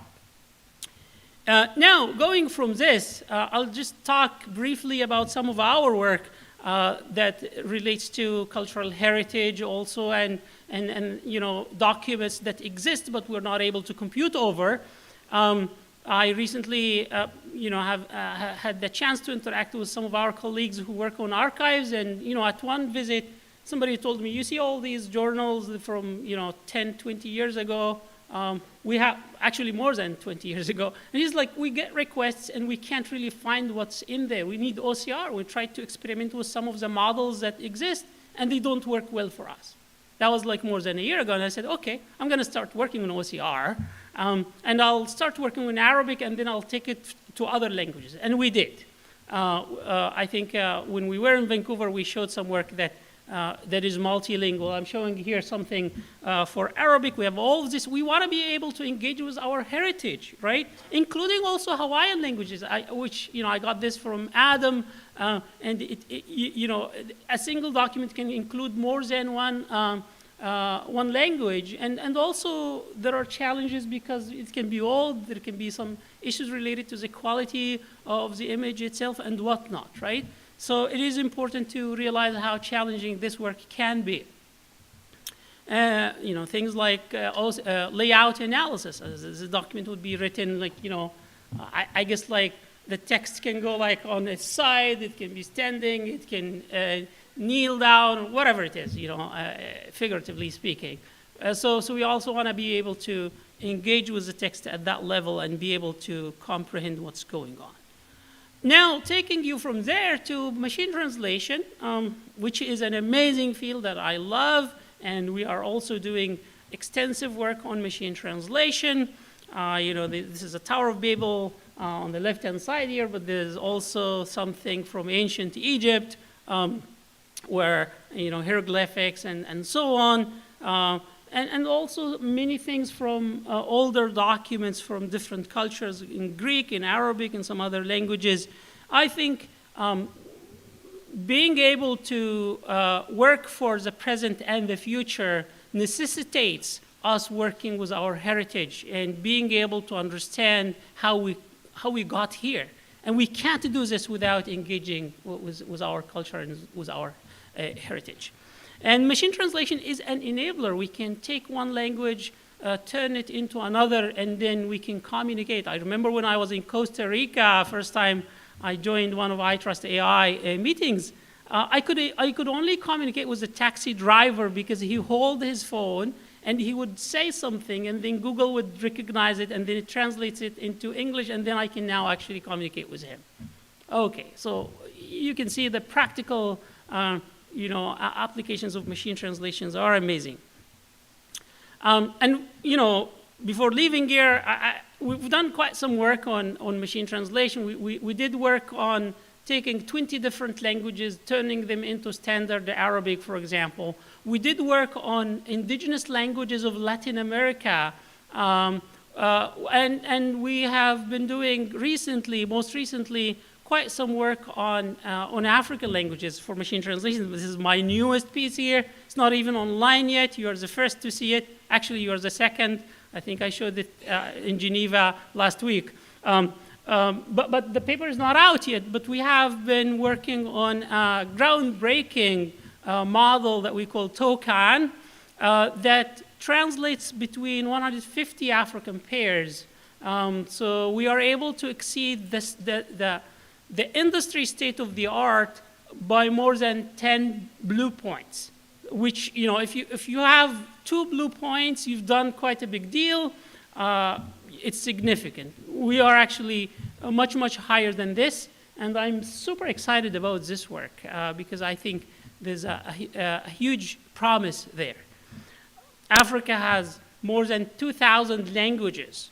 And being able to work, you know, with that number for machine translation is really amazing. As I said, we've been working with speech extensively as well. our work with the speech includes the work that Peter is leading on multilingual speech audio files that come from the UNESCO archives. We want to be able to search through these and enable some metadata and some discoveries also on top of the files. We've also been working on developing automatic speech recognition technologies for Arabic and its dialects. We're now turning into Africa, and we're going to start working on African languages also, opening up a new project there. Very recently, we've been working with a community project to create speech technologies for Arabic dialects, because there are multiple Arabic dialects that would make any technology fail, because it's not only standard Arabic, right? And so this is work in progress, but we already have models. We published 2 papers last year in InterSpeech, which is one of the leading conferences for speech recognition, for speech technology in general. One of them was about automatic speech recognition of standard Arabic, but also dialectal Arabic. One of them was for detecting Arabic dialects when they happened in these audio files, and that work was led by Peter. So we also put a demo very recently in one of the conferences. We called it Vox Arabica, that just like on top of that. I'm happy to take requests for more languages and more things to do. If you are interested in something, let us know, give us data, we'll engage with you, and we will work on something that we can do together. And definitely the work with UNESCO is something I'm looking forward to. We hope to put out some models that can be useful to people. Quickly, sometimes you have documents that are historically, they are out there, but for some reason they have some content that is not appropriate, or it can cause trauma or whatever it is, you know? And although it is important to actually have access to the original documents, and for you know, truth and reconciliation is a big thing, for example, in Canada, and I imagine elsewhere. But it may be desirable sometimes to just mask certain subsets of the text, or maybe there would be some documents that include private information, sensitive information. You want to actually also kind of be able to make them accessible somehow without this privacy and so on, right? So one of our recent works, which I talked about a couple days ago to a subset of us, we called Green Llama. And it's called the Green Llama because it's on top of a model that's called Llama 2. We took it, and you know, I think our colleagues from Meta/Facebook, they came out with Purple Llama, which is a model that just does things that we don't want it to do, but they created it because they wanted to experiment with, you know, what can go wrong. But then we said, what can go right? Let's create Green Llama. And we created this model that would take that document, and it will kind of like give you a paraphrase that doesn't have the negative content that is out there. It's achieving state of the art in what it does. Another work pretty quick, Fintral, which is a powerful GPT-4 level financial language model that can interact with financial documents very capably. And we have built it. We extensively evaluated it on a very wide host of NLP tasks like sentiment analysis, text summarization, you know, chart understanding. It's a multimodal model. It can look at text, but it can also look at images. Allows people to engage with these in very desirable ways: number understanding, credit scoring, firm discoveries, and so on. And it can do things like this. We kind of like, the paper is out there already. The paper was trending 2 days ago. It just came out February 19. I think it's still the top 2 on Hugging Face papers on that day, top 1 or top 2. And you can just give it a chart or some visualization and start asking questions about it. And it does a very, very good job. And we have very, very extensively evaluated this model. And we created a new benchmark for evaluating financial language models as well as part of that work. Going from there, some things that I think some people in the audience have seen some of it, but not others. We've been also working on these vision language models extensively. I talked about the OCR. We recently published a model called Violet, which does image captioning just for Arabic. But then we also worked on, I mentioned that we are working on multilingual OCR. So we showed a demo in Vancouver about multilingual OCR. We also have another model called Qalam. Qalam means pen in Arabic, that does OCR for Arabic. On the bottom left-hand side here, we can take, it does handwriting recognition, but also, typewriter text and so on recognition. It takes the text and then it does interesting things with it. And Violet actually does image captioning, as you can see. These are images, and it's very small, sorry, but images, and we can caption them in Arabic. What I think you haven't seen, even colleagues who are here in Hawaii, is this Peacock. Peacock is our new model that is a multimodal model that works with documents, with images. It's an interactive model. So you'd give it an image, and then it can do a lot of things. It can answer your questions about the image. It can engage in a conversation around it and whatnot. As of now, this is only Arabic. We are going to multilingualize it. And so, I mean, I do a lot of work on Arabic, but then once we do something in Arabic, then we take it and do it with, half a dozen other languages, and that's our plan. So talking about cultural heritage and local culture, I think the technology should serve local communities. The technology should be as local as it can get. And what we did as part of Peacock is to build a data set for local Arabic cultures. Food, ceremonies, popular types of attirement, popular, important, significant historical places, you name it. So as you can see, we included a bunch of these here. And if you take any of the available models and you experiment with this, it will fail somehow, because it's not really, I think the technology really needs to, people talk about precision medicine, so you can also talk about local technologies that serve me in my own dialect, in my own surrounding. So that's what we have in mind. So for example, talking about cultural heritage, we can, these are popular cultural places that exist in the Middle East and different Arab countries, and then we actually can get models to engage around them, right? So these are just some examples. So given an image like this one, we created a data set to enable the model to work with the image. So you can ask questions and it will answer these questions as you see on the right-hand side. I can show you something a little bit bigger. Here on the top you have a musical instrument, and then I can say, are there women in this image? And the model would say, yes, there are some women, and it talks about what they wear and things like this. This is a standard Arabic. And on the second image, it says like, if their audience who are kind of attending this party. And then because the image doesn't have any audience, then it would say no and so on, right? The interesting, exciting thing to me is that we got this not only to write in standard Arabic, but also in dialect. And how do you do this if you don't have dialectal resources? Well, we sort of had, I actually don't have the slide. I thought I have a slide about that. But we got it to write Egyptian dialect. Anyways, long story short. And we're going to actually kind of spread it to more dialects and so on. Which is exciting because there is this challenge of creating technologies of what usually people would call low resource languages. There are not sufficient resources there. And we have some ideas about how we do this using certain methods and so on.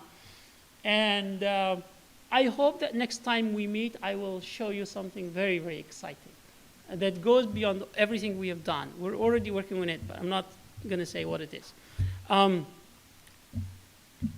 So with that, I just want to thank everybody who's in my own research group, and I want to thank all the collaborators here in iTrust AI, And I want to acknowledge all our funders over the years. And I want to say, find us here.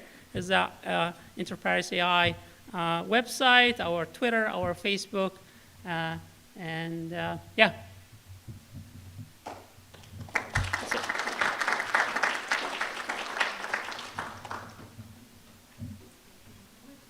Oh, don't you go anywhere. Okay, questions for Mohammed? I definitely have a question. First off, big fan, big fan. I love what you do. Amongst the audience here, you have many archival institutions that have multilingual records, particularly Olelo Hawaiʻi, which is the indigenous language of Hawaii. You talk a lot about creating language models. What does it take to create a new language model to be able to do recognition? Particularly, I'm absolutely intrigued about handwriting recognition, but also then to do that translation. Yeah, thank you very much, Adam. You were not here when I started, but I just want you to know how much I appreciate the time and the effort you have invested in getting us here. You're such a great host. That's it. It's a good question. And I think the first step to create models for a new language, and new quote unquote, for a language for which technology does not exist, is to build a trust. There's a lot of community work that people need to do, just getting to know people who have sovereignty over the data, build a good, meaningful relationship with them, and have a shared understanding of why we're building the technology, who will benefit from the technology, and so on. There are historical reasons there is not sufficient trust. And I think it takes time and effort to build that type of trust, to work with the community. Once you are there, and once there is a shared understanding, then we're going to start working and collecting data and work together, really. When I started working in African languages, I just didn't start doing it on my own, although I am originally African. I'm from Egypt. But there's also Africa, southern of Egypt, right? So I started working with a PhD student of mine who comes from Nigeria and who has also collaborators and so on. And I didn't want to, I didn't think about it as technology for Africa. I thought about it as technology with Africa. Africans creating technologies with their own hands for their own countries and for their own people. And I think that level of engagement must be there. In fact, we wrote a whole paper. And sorry to take a little bit of time to talk about this because I think it's a very important issue. We wrote a whole opinion paper about what it means to build technology for local communities and how you do it and so on. That happened to be for the African context. We called it Toward Afrocentric NLP. And that was published in ACL, the top conference in our field. And I think there is a space to do this for other communities. A short answer to what it takes, well, it takes data, and it takes understanding of the language and how it works, and it takes GPUs. And, of course, human time and effort and so on. It's a very involved process. And I encourage people to actually be thinking about it. If you have data, if you know people, you can work with them. I personally am very happy to engage. And there will be many other people who would be happy to engage. Great question.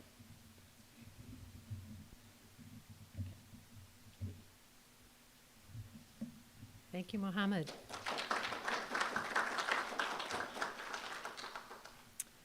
Okay. Now I would like to welcome someone who is well known here, Dr. Adam Jansen, who is the State Archivist of Hawaii. He holds a PhD in Archival Studies from the University of British Columbia. We were in the same cohort. A Master of Science from Eastern Washington University in Business Administration and Computer Science, and graduate certificates in Intellectual Property Management and Information Assurance Cybersecurity from the University of Washington. Prior to leading the State Archives of Hawaii, he served as Deputy State Archivist at the Washington State Archives, where he designed and managed the first fully functional state digital preservation system. Welcome, Adam.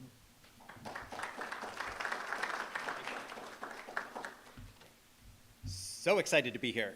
This is something that has been quite literally years in the making, and we are going to debut some of the functionality that we have been working on for you to understand how we can use some of this theory, some of the models that are being developed in a practical way to deal with issues that all of us as archivists, records managers, information producers are needing to access a vast amount of digital records.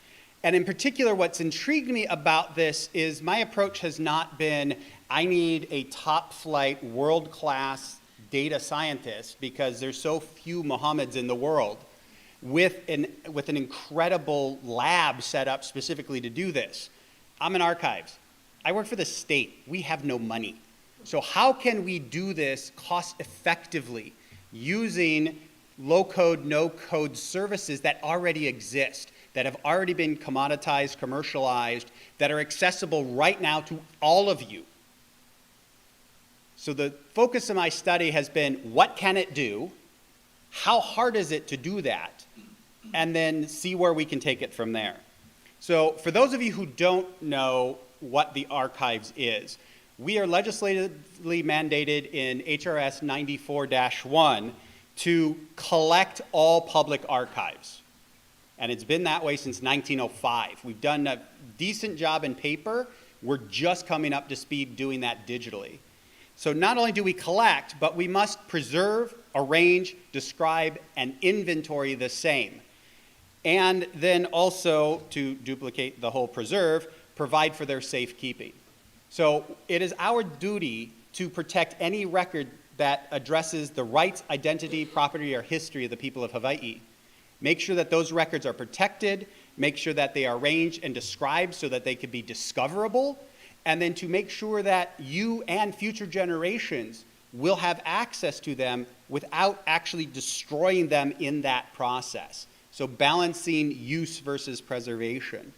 So we have a very large mandate. It's a very important one societally, and we need to figure out what to do with all of this digital stuff, because we are now actively downloading social media and websites for state government, and we have in excess of 1.5 million photographs and video files that we have downloaded off of these social media sites since the beginning of social media. And if the lessons of Musk and Twitter teach us anything, we cannot trust them to do these functions. It's great for access, continue to do that, but we need to have a backup plan for when they go crazy and decide that they're not going to provide access anymore or charge, or as Twitter did, change the API. I can no longer download Twitter externally because they're charging outrageous amounts of money for the API to be able to do that. So we're having to find alternate methods. So specifically what we're looking at is one particular pain point that is very relevant this time of year, and that's doing legislative research. Because if running the archives over the last 6 years has taught me anything, it's what's old is new again. Some of these issues are very, very cyclical. Some things happen every single session until they get resolved. Some things, they'll get introduced, and then 4 to 6 years later, you know, we need to revisit that. Why didn't that bill pass? What was the testimony for? What was it against? The problem is there are thousands of bills introduced every year. Thousands. Some get heard, some never get heard. And they have a very short window in which to do all of this. So it's very rapid fire, no time between them, and we just go until the end of session in May. And so what this results in is that the documentation on the bills themselves are in a bunch of different containers, documents, repositories, different locations that have to be reviewed. And the oral testimony, which to me is some of the most powerful, is not really documented other than the recordings that you'll find up on YouTube. It's not formalized within the state system in any way. And particularly, it's that dialogue that happens during that bill hearing where a legislator will ask, well, no, I need to know more about this so I fully understand. If this goes forward, how will it directly impact you? Or if we do this instead, is that a preferred? That's not really captured in any other way other than these hearing videos. And so when you conduct research on a specific topic, you're really limited to what's the title of the bill? What are the keywords that they selected at introduction? What's the small paragraph describing what the bill entails, which may or may not morph over the time that that bill's heard. And you lose visibility to so much of that. So the question is, when you find a bill, this is what you get to search on. This is it. Those are your keywords. Can we do more? Can we do better so that you don't have to select what version you want to review, what committee report, which are really, really short because they have thousands of bills that they're seeing, what testimony was submitted, this is written, or do you go to the oral testimony and the little YouTube links? So 4 different areas to have to search for. We can do better. We must do better. And part of that is making sure that we can do this in a way that everybody can participate in democracy. Not just the people here on Oahu, but Hawaiians everywhere all over the world. So the then what is we do this, and then to do that research, you have to read through all the documents, watch the hearings, which do have professionally created closed captioning SRT files that are not searchable. They're not downloadable by the average person. And then attempt to locate a topic of interest, which may or may not have been discussed in that bill page that I showed you. But there is a better way. We've dabbled in this a little bit, and I want to talk about where we're going with Research 2.0. I'm talking fast because I want to give them as much time as possible. So I'm going to welcome up my partners on this project. We have from Microsoft, Michael Cruz, who is the Director of Data and AI for Pacific Northwest State and Local Government. And we have Rob from Quisitive, which is a local integrator that has a lot of experience dealing with Azure AI services. So I will let you guys take it from here. And hopefully you know how to use PowerPoint. Let's hope. Thank you, Doug. Okay. Hello, everyone. Again, Michael Cruz. It's a pleasure to be with you today. It's been an honor to participate in this project with you. And let me say it's an honor as well as a time-consuming one. It's been about 5 years we've been talking to Dr. Jansen about what we could do with AI. And it's my job over the last decade to talk to state and local government agencies across the West Coast and now the nation about what we could do with data, analytics, and AI. At the time, the things that we had were, while great and reached human parity, right, these models were just as good as humans as identifying objects, recognizing speech, identifying key phrases and so on, but they weren't quite good enough in that they still required a lot of code. They still required the data scientists, as you were mentioning, Dr. to engage and bring them together. What I'm happy to bring to share is that since some time has elapsed and these models and the way that we provide them have evolved to make it much more easier to consume, we can explore these use cases a little bit closer. Of course, what we're focusing on today is with archives, but there are many other use cases that we can describe how they can apply to state and local government. It's been my life passion, right? Like I said, over the last decade, and prior to that in Washington State as I worked in government there for 15 some years. So as Doctor was mentioning, there are models, there are current ways to consume this, the data out in Senate and House, right? YouTube does a great job of providing a platform to play back these. However, as you mentioned, my colleagues over at Google and YouTube, they don't provide a great feedback mechanism or search mechanism to find exactly what we're looking for. And combine that with the problems that Dr. Jansen described, it's really hard if you think of it from the context of a resident that wants to know about the impact of a certain conversation, maybe at the topic level, may not even know what the House bill number is or the Senate bill number. But how difficult, as Doctor demonstrated, to find that information is and what their representatives and their senators are doing for that. And so what we did in this proof of concept is take together a couple of different solutions that we offer in our cloud offerings. Vision was a huge part of it, identifying objects inside of a frame, inside of video. Of course, speech, language, and decision, other traditional AI methods we applied to this. And what I did was I asked my colleagues over at Quisitive, Alex and Rob Carrick here, to put together these solutions in a low-code and no-code solution. So I'm going to show a little bit more about the GPT portion of it, so stay tuned. But let me have Rob show you what we did with the traditional AI pieces. Thank you, Michael, and thank you, Dr. Jansen, again. What we're tremendously excited about in working with Dr. Jansen was the vision that he set forth for all of us, saying we can do better, we should be doing better. There are these services already built. How do we bring them together into a more cohesive set of services that allow us to really interact and interrogate the data? Knowing that what we used to do can be much more powerful by what we can do now. Aggregating the data, aggregating the services.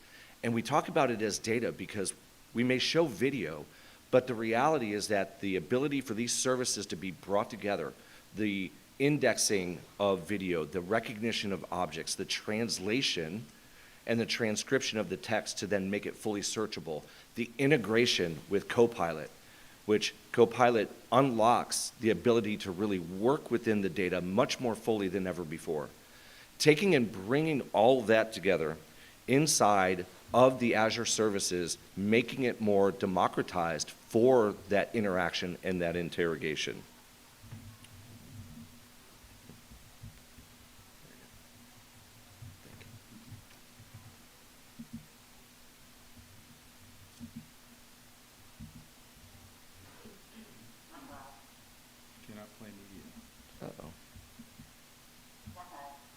The technology is always the best part because it can be a little unpredictable.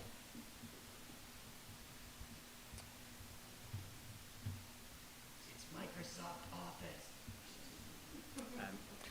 The easy things are the hard things, and the hard things are the easy things.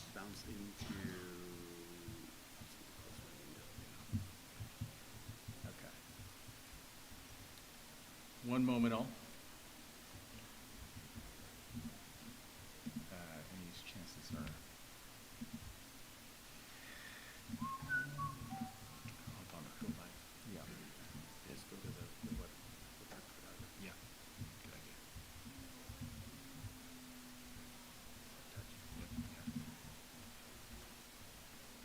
This is you. I swear this worked earlier.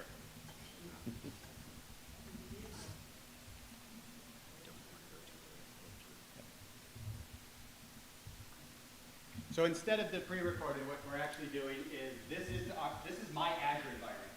This is where we've uploaded all the videos, and we're actually going to play against the system live. We didn't know how the web would be capability here, so we're going to hit it live instead because it looks like we're having a really good response. Yeah. Go for it. It's even better. Yeah. You know, run it. Yeah, you started. I think this actually works out better just in the sense of you can actually see now the responsiveness and then the technologies that we pulled together. Again, we kind of prepared to have it recorded just that way in case there was any interruptions with connectivity. Building on what Dr. Jansen had said, when we think about some of the topics that are really, really impactful to Hawaiians everywhere, and most recently one of those being a topic like Red Hill, you know, well-known and I think a well-articulated challenge that Hawaiians are facing, that when we're able to aggregate all of the different services against the data set, like the videos, that we can search on Red Hill and have it bring together both the index of where Red Hill was discussed in the videos that we've aggregated together and indexed, but also then to create transcriptions that didn't exist before that allow us to then translate them if necessary, to then interrogate them and ask questions of them in order to more fully research the topic to see how it's been discussed. There are other AI services like intent, facial recognition, object recognition, things that again help to further identify and link together areas where there was discussion or appropriate, again, object orientation that might lend itself towards better and additionally more deep research.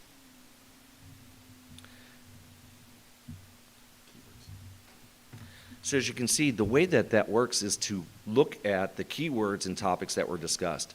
You could use a bill if you really wanted to, but we also know that very often these topics are in multiple bills, multiple sessions, multiple committees. So being able to link together the bills along with the topics as they're discussed, and really, to me, what I thought was cool is being able to go directly to the spot in the videos. Again, if it was a picture, it could take you straight to the picture based on object. If it's an audio recording, it can take you to the place in the audio recording where the topic was discussed, so that you are more quickly accessing the information that is helping to further that research. It also then uses this concept of the named entities. The great thing about the model is it will continue to learn as these things are aggregated. So once we, and I love the example that Dr. Jansen used, that former Governor Ige, as it was transcribed, was spelled E-G-A-Y, which we know is not the actual appropriate way to spell his name. It's I-G-E.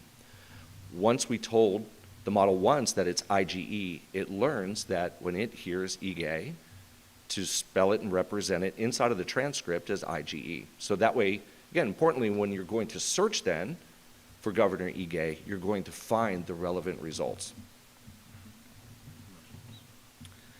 The next section is emotions. We often know as well that in the research, being able to understand, I think as Mohammed had showed as well as far as the green llama, which I found really fascinating, Mohammed, thank you for sharing that, that being able to read emotion helps also to better understand intent. What I have learned is that 80% of communication is done visually through face, through body language, and posture. So being able to use the emotional intent insights from AI help to further that research, again, by providing more depth and interrogatable information inside of the archives. All of this is downloadable, which today is important because that means we can connect it to other AI services that have not been connected as of yet inside of the model.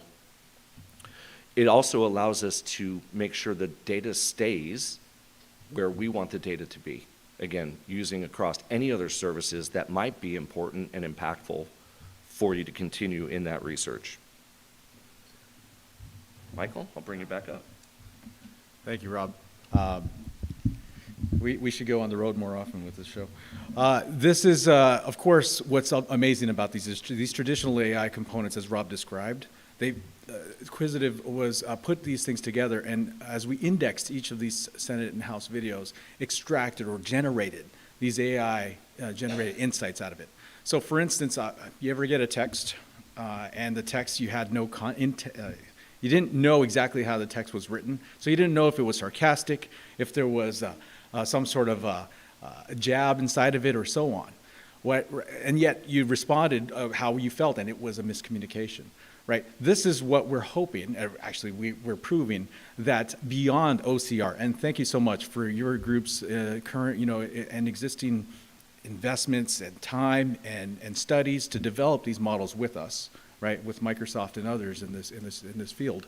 But we have to take it to that next level. If we're looking to, in the cases of archives, find information, like not just the data, but the information behind the data that we're looking for in our daily lives.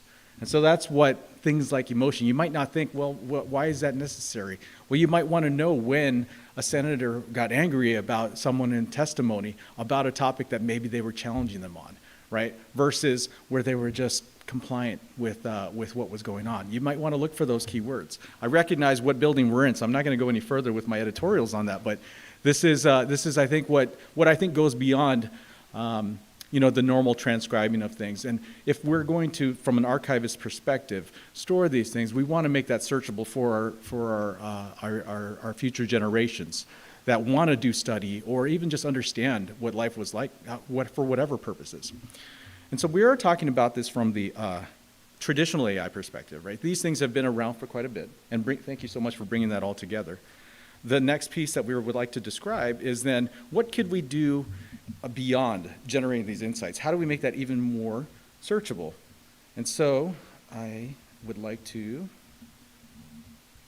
go to a different section, and here what we did was load up this information into a GPT model. So we're sort of calling this the legislative GPT, the Hawaiʻi Leg GPT. And as I pull it up,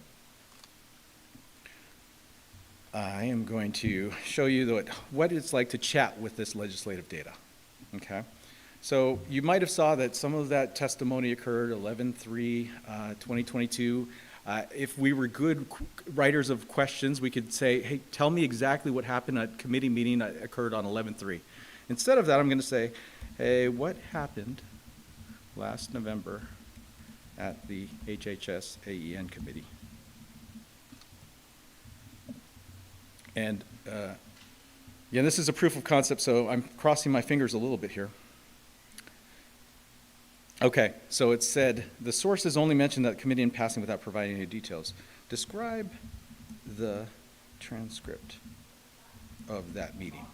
So naturally, it's understanding that I said last November, so obviously it's going to take this date into consideration, and it's going to say brief mentions and so on. It's going to bring up, of course, not errors, because we wouldn't want that to occur, but it's going to bring up transcripts where I'm going to say where Red Hill was mentioned now. And what it should do is use GPT and natural language to look through all the different transcripts for this topic of Red Hill and identify the sections of the transcripts where that came up in. So I'll click on this just to say, yes. So you can see that it's pulling up the citation for this and the thought process for why it brought up this topic when I asked for the Red Hill conversation. I might here click a couple other buttons. I'll clear this chat. I'll ask GPT to provide follow-up questions to my questions. So if I say, summarize the Red Hill testimony. Now, mind you, we loaded quite a few transcripts, but it's not comprehensive. So at this point with the proof of concept, we're saying that it's good enough to at least demonstrate, but in order for this to go to full production, we will be looking to do the entire data set. But what's nice about it is that instead of me having to traverse this data myself, I can have GPT suggest questions that might be relevant to the content that it's consuming. What's nice about this also is that I could ask it, well, if you've ever used chatgpt.com or any of our commercial offerings on Microsoft, you might have said something like, provide me a recipe for cookies. And the difference between these models that we're building for Hawaii and the ones that are out there in consumer land is that these are grounded in your data, in Hawaii's data, and specifically, explicitly told that if you don't have information about this in this data, that you answer, I don't know. Right, and so this is while it sounds simple, it is a huge difference between the consumer grade capabilities, which are amazing, but now what it could look like at applying it to your use cases. Now we've talked about it at the archives for quite a bit about what this could mean for finding out more information. We think that it's going to allow people to search for topics like not knowing House bills, just topics that are at the top of their mind and be able to ask those questions away. And then also prompt them with additional questions that they might want, that maybe they didn't think about, and have them explore further. Now that's the archives perspective, but I think further wide stream, perhaps there's places where folks in this building could help them to navigate and research their own bills that they'd like to propose. Look for ways that this same information set could help inform them what was successful and what maybe needed some improvement before they reintroduce the bill again. I'm getting editorial again, but this is the point, is that it opens up so many more avenues. Once this data is brought together, obviously from an archive perspective, it's important for the state, but also for all the other angles and avenues of government. So this is, I'll go back to here. The chat with legislative data is something that we're going to be continuing this proof of concept on, and we'd hope to get support from legislative bodies to continue this work. at the state, because we think that it's obviously what we're putting out there is that there's value in doing this work, not just for one department, but the entire state. And it's, I think it's going to be getting even better. We've been able to get to this point with some of our strategic partnerships and investments with OpenAI. Those models are going to be continuing to grow. The ones that we've been showing off so far are around text and large language models, but there are others around images, as you saw there from Dr. Abdul Mageed's presentation, images generated. And if you watched over the weekend, last week, all the new video creation capabilities, right, from Sora. If you haven't seen those, I'm actually not allowed to show them on this screen because of the rebroadcast, but please do go back and find OpenAI Sora, because it is amazing. But because of our relationship with OpenAI, we are able to offer them to you today, all these capabilities, so that you can leverage them in your day-to-day work. And I guess that's where I'm going to expound a little bit. I'll look at the clock and say that I think we're okay on time to take license and say that we are, this is not just a Hawaiʻi thing, right? This is what we're doing for the nation. In the city of New York, they're looking to do this for all services. So think about if you want to do anything with the city, in this case, how do I start a business? Well, you could do it the old-fashioned way and look through all the reports and all the documentation, scour the website, or you could start using their My City chatbot, where the GPT engine is sitting on top of all that data and doing the traversing of information for them. This is not new necessarily in what we're able to do, right? But what is new is that we're bringing it all together and simplifying it even more, right? So data scientists, as you heard from the good doctor, have been able to do these types of things, right? Look at all the great applications that they've built. But as Dr. Jansen points out, not everyone has those types of resources, and that's what our mission is. I brought my card up here to read that our mission at Microsoft is to empower every person and every organization on the planet to achieve more. And that's what we hope to do, is make this even more consumable, more democratized, so that you can use them in your areas.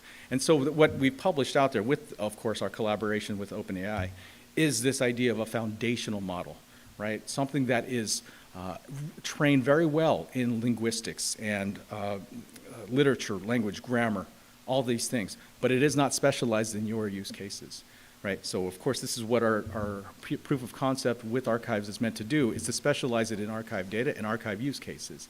However, this doesn't stop us from perhaps working with the Department of Transportation to identify all the different use cases within there.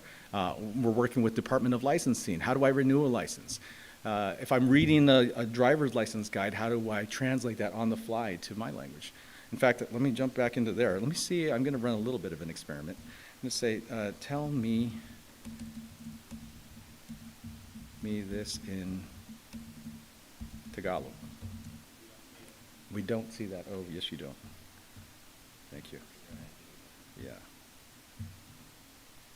So I asked the question, thank you, Doctor. I asked the question to repeat. You might have noticed that I didn't have to retell the question. It keeps contextual understanding of the conversation. And you probably don't understand this, but it is what, thank you. Or maybe how about this? Tell me this in, I can never spell Portuguese properly.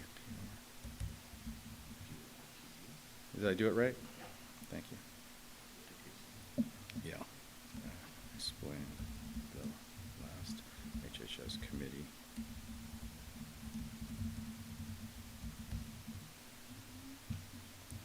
And it's going to at least tell me that it doesn't have the information that it's looking for from the HHS meeting, but it is in Portuguese. This is both ways, by the way. So not only can it turn my queries into the language I'm taking, but if I were to type in that language, it would respond back in that language. And so this is what I love about it is that we no longer have to create models, specific models for each one of these use cases. That it is foundational model. And that we think that, yes, there are many use cases along with the ones I was talking about with Department of Transportation, Department of Licensing, Health and Human Services, eligibility, right? Being able to navigate Medicare, Medicaid. There is just a plethora of different use cases within government. And that's my life's work for the last 30 years is making technology work in government. And it is a great time when it comes to data and all this. So I also want to say that along with the use cases that we're coming up with at the state, including archives, we are looking to ensure that we're enforcing or introducing all the responsible AI, to ensure that we're being transparent and fair with the responses and the data that we're training it. I won't go into detail with what the doctor and our research teams do around this work. There are guidelines and principles that we publish so that whenever you include this in your use cases, that you would go through the same comprehensive principles that cover you in this regard, and of course for the right reasons.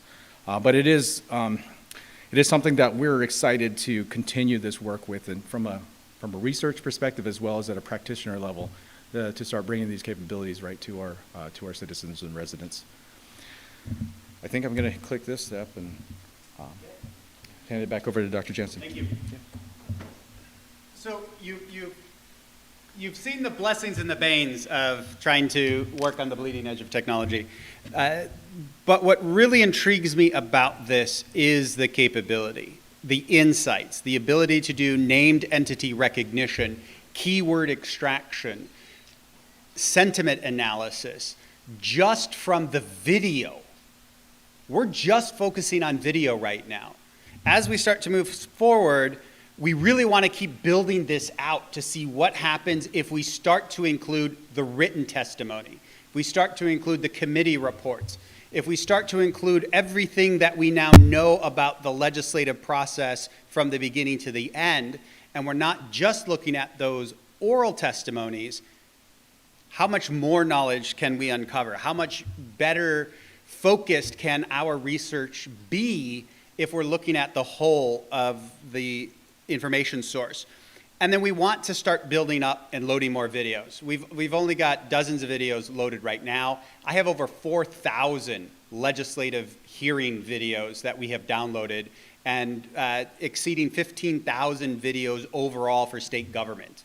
So as we start to load these in, how much more can we learn? Because what Michael showed when it says, I'm sorry, I can't answer that, I don't have enough data, is showing you that this is going against my subscription, my scope of the universe. It does not go out onto the web to say, oh, let's find an answer.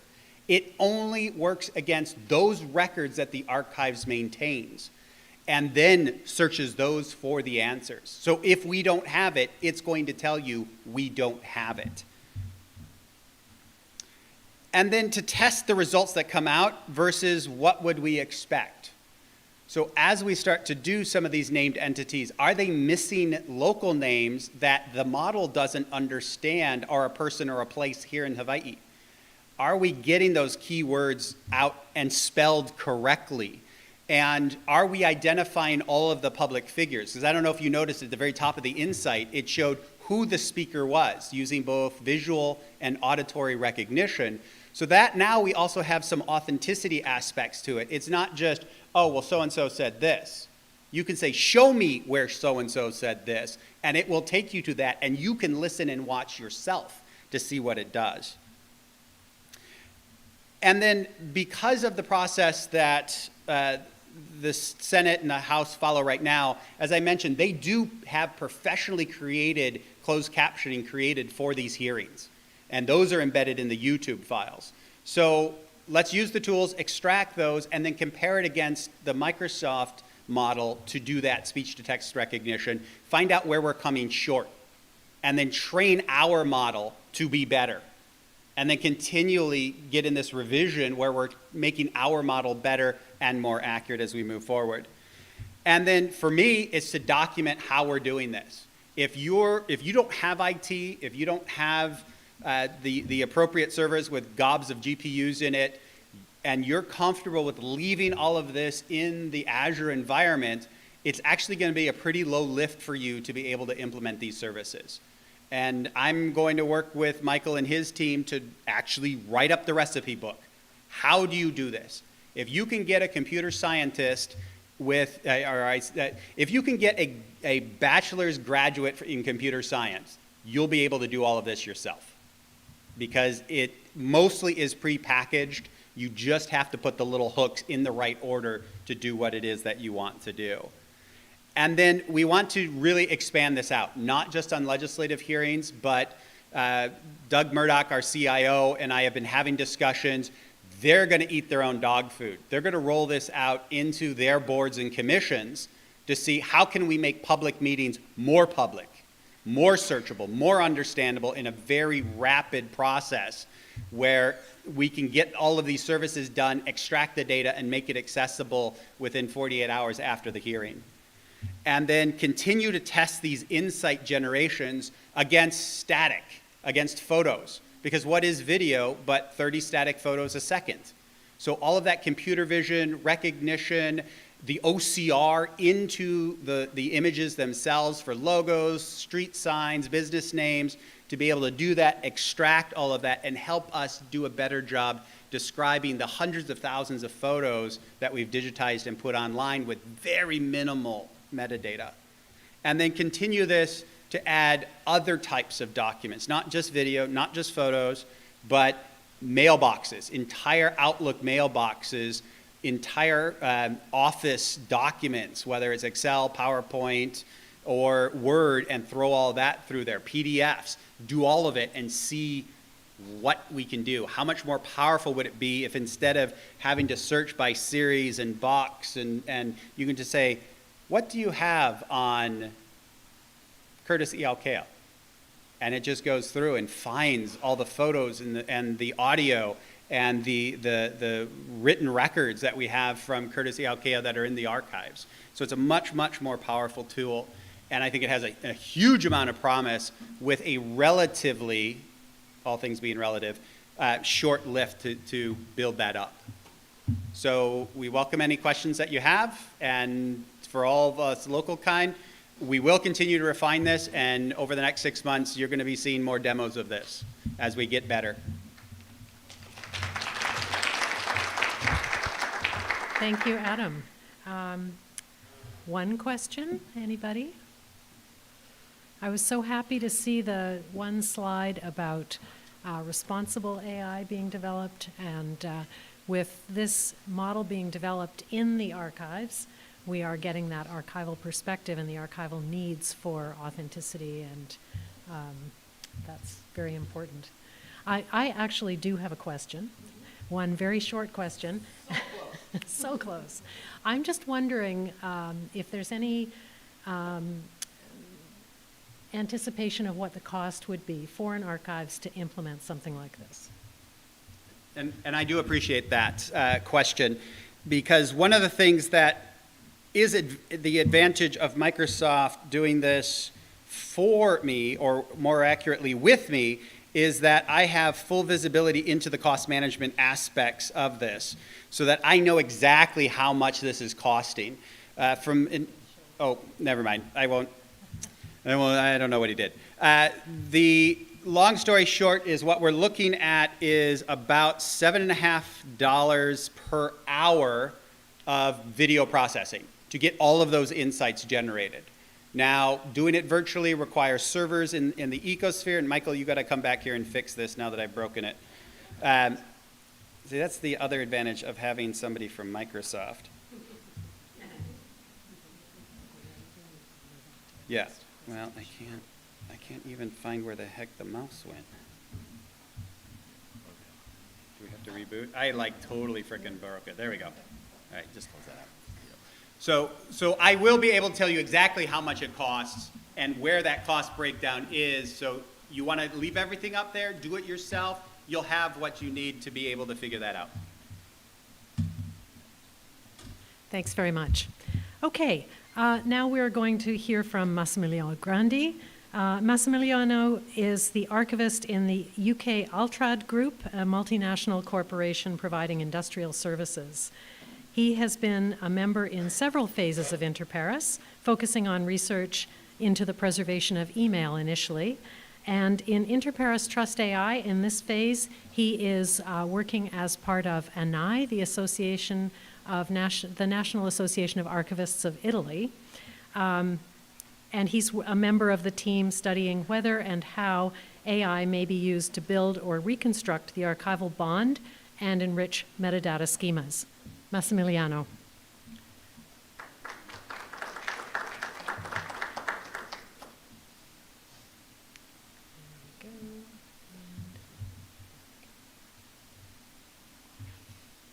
Hello, good morning.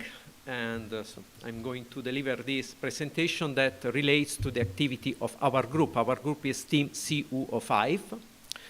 And the title of our presentation is our investigation about how artificial intelligence may be leveraged in order to identify or recreate the archival aggregation of digital records and enrich the metadata elements describing this aggregation. In other words, the prompt of our study has been the following. So we have a number of huge amount of documents that are created every day in various environments, in every corporation and administrations. And the number of these records overwhelms the capabilities of archivists, records managers, and other professionals to manage and sort them out properly and assigning them to the proper series or the proper case file or the proper collection, the proper groups, or connecting them to the originators or to the creators. So basically what artificial intelligence can do to assist humans to automatically classify records, for instance, aggregating the records to the right place in the right intellectual structures, that is defining how the records are to be linked with one another and with their creator and with their respective series and case folders, how to manage particular kinds of records, for instance, such as emails, and how it's possible to use artificial intelligence to associate these records with the right metadata elements describing them. This has been, or facilitate also other kind of management processes, such as appraisal and disposal. This is the prompt of our research. So the first step has been to carry out a survey, a study, to try to understand what, at this point, the companies all over the world have devised to try and solve these problems. And we have started to identify a first pool of 300 companies. We have used a number of strategies. We have also to credit some colleagues, such as you can see Mr. Bell-Sharp or Mr. Worland, that have provided us with their list of companies involved with application of artificial intelligence to information management. Further on, we have shrunk this initial pool of 300 companies to a smaller subset of 100 companies on the basis of what we have found out on their website, if they showed some involvement with document management, or even better with archives and records management. And then we have refined further on this subset in a number of 28 companies that have been selected to be invited to an interview, to a survey, on the basis, again, of their involvement with archives and records management, on the basis also of what they were producing, if they could be of interest for us, for our professional domain, also in consideration of their portfolio, also their general reputation. And finally, interview this, we sent the invitation to these 28 companies, and 13 companies replied to our invitation. And you can see here the one in this map in the world that have replied to us. You can have, it's remarkable, for instance, that a small nation like Austria has provided two companies that have accepted our invitation. Which services normally are delivered by this company? Not only the 13 that have replied. In this case, let's say that this slide relates to the 28 that we had initially invited. First and foremost, the most widespread service is the automatic indexation and classification that by far seems to be the most advertised functions. Then other operations that are, let's say, advertised are the automatic data extraction that normally occurs at the same time when a document is being scanned. Intelligent processing, that is a sentence by which they mean that they can automate or manage some particular procedures or workflows that are of interest for our professional domain, for instance, routing documents to specific people or implement retention schedules. Then intelligent discovery, that particularly relevant for legal management of records, or automatic reduction of documents, that is important for compliance with privacy legislation.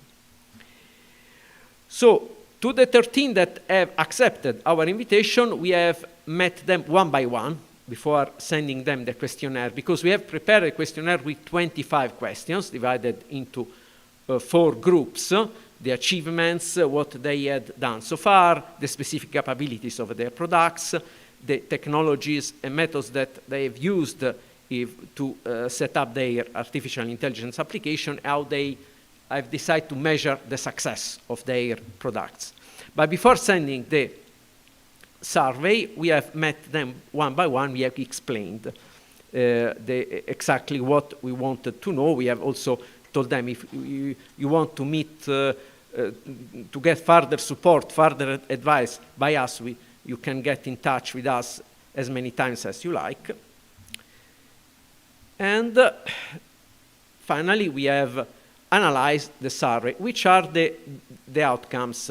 You can see in these slides that what they've replied. As you can see, the automatic classification and the association of documents to specific groups or to specific files more or less is something that we have is been implemented more than other functions like that are a little bit more complex. For instance, as you can see, reestablishing the connection, the link between records that are completely unarranged, assign them to their specific group is something that is more difficult for them on average than automatically placing them immediately in the right case file or giving them the automatic classification. However, more or less, there are this complex landscape can be summarized in 2 kinds of strategies. Either these applications may rely on some kind of element, metadata element, information that they can find either directly on the document or in the system or in some other resources that this application, these products can access, and they work on this in order to achieve their objectives. Otherwise, what they do is they analyze the content of the records, and from the content of the records, they, on the basis of the content, they try to achieve each of these objectives. In particular, for this second strategy, we have also met a company that has implemented a kind of sub-variant. So they work on the record content, but before feeding simply the content of the records, before they try to give to their application the particular taxonomy or term ontology or filing plan they want to use to classify records by describing this ontology or this filing plan or this taxonomy in a knowledge graph. This knowledge graph is fed to the application. Then the application study how to the records of the content and try to match the record of the content of the records against this knowledge graph that is previously being fed to the application. This, in a sense, is a sub-variant of the second strategy. So, therefore, let's say what actually these applications do is not different if you think of it from what humans do. Also, humans, either they can rely on, even archivists, either can rely on pieces of information that are already available. Otherwise, they try to get this information directly from the content of the records or from the analysis of the environment. In a sense, what these applications do, they follow the same strategy. But what means this? That particularly for record aggregation and reaggregation, let's say it means that it's unavoidable that the role of the humans, because the fact that this application, either they can find this information somewhere, and so it's necessary for humans or for other application to associate records with these pieces of information, these metadata elements. Otherwise, it's necessary that inside the content of the records is possible for the artificial intelligence products to find some elements through which they can build functional relations among records that may enable the artificial intelligence application to aggregate or reaggregate records. So it means that in any case there is a role for humans, because either an upstream roles and sometimes at the same time, so alternatively, a downstream role in which the humans assess what the artificial intelligence products has managed to do. So basically, the automatic or semi-automatic aggregation based on document content, so when are not available already metadata elements to do this automatic aggregation, often is only suggested and normally must be supported by a human-in-the-loop workflow or by user validations, or by rules that have been already established by some human actors. Again, also for the provenance is not easily recognizable from the artificial intelligence solutions. We have understood that they struggle much more than, on average, than compared to automatic classification or automatic aggregation to case files, and is based on inferences without elements like the identification of the right case folders or the presence of some element like a stamp or other specific classification metadata elements is difficult for them to reconstruct provenance. So it means that for the reconstitution or the identification of the archival bond, so the element that links the records with all the other records of the same archives, the same series of the same case folders, when lost or non-explicitly defined, is still a complex activity, and in order to achieve significant outcomes, is still necessary to ensure more investment that at the moment are not completely supported by the market. In other words, there is still room for work to be done. Another finding that in order to achieve good outcomes, it is necessary to interact properly with other professionals, to be very attentive about the terminology that is being used. Because sometimes, for instance, when we use the buzzword intelligent document processing, you may be finding in many websites the expression intelligent document processing. But often this does not mean document management or records management as in our professional domain is understood. It's understood in a completely different way. There has been another intervention in which data is understood differently in the information science domain and in archival records management domain. It's the same. It is important to make an agreement concerning which terminology is to be used. It's also important to set the right expectation, because sometimes there is this idea that artificial intelligence may immediately give great result. Yes, in perspective, it may be really helpful and really solve a lot of problems, but is necessary in any case much work, upstream and downstream. And so it is necessary to set up realistic expectation, particularly in relation to the resources, human resources, financial resources, time resources that are to be devoted. This is one of the findings of our research. We have also tried to test in practice, let's say, the finding in 2 case studies that we have pursued. The first one has been with NATO.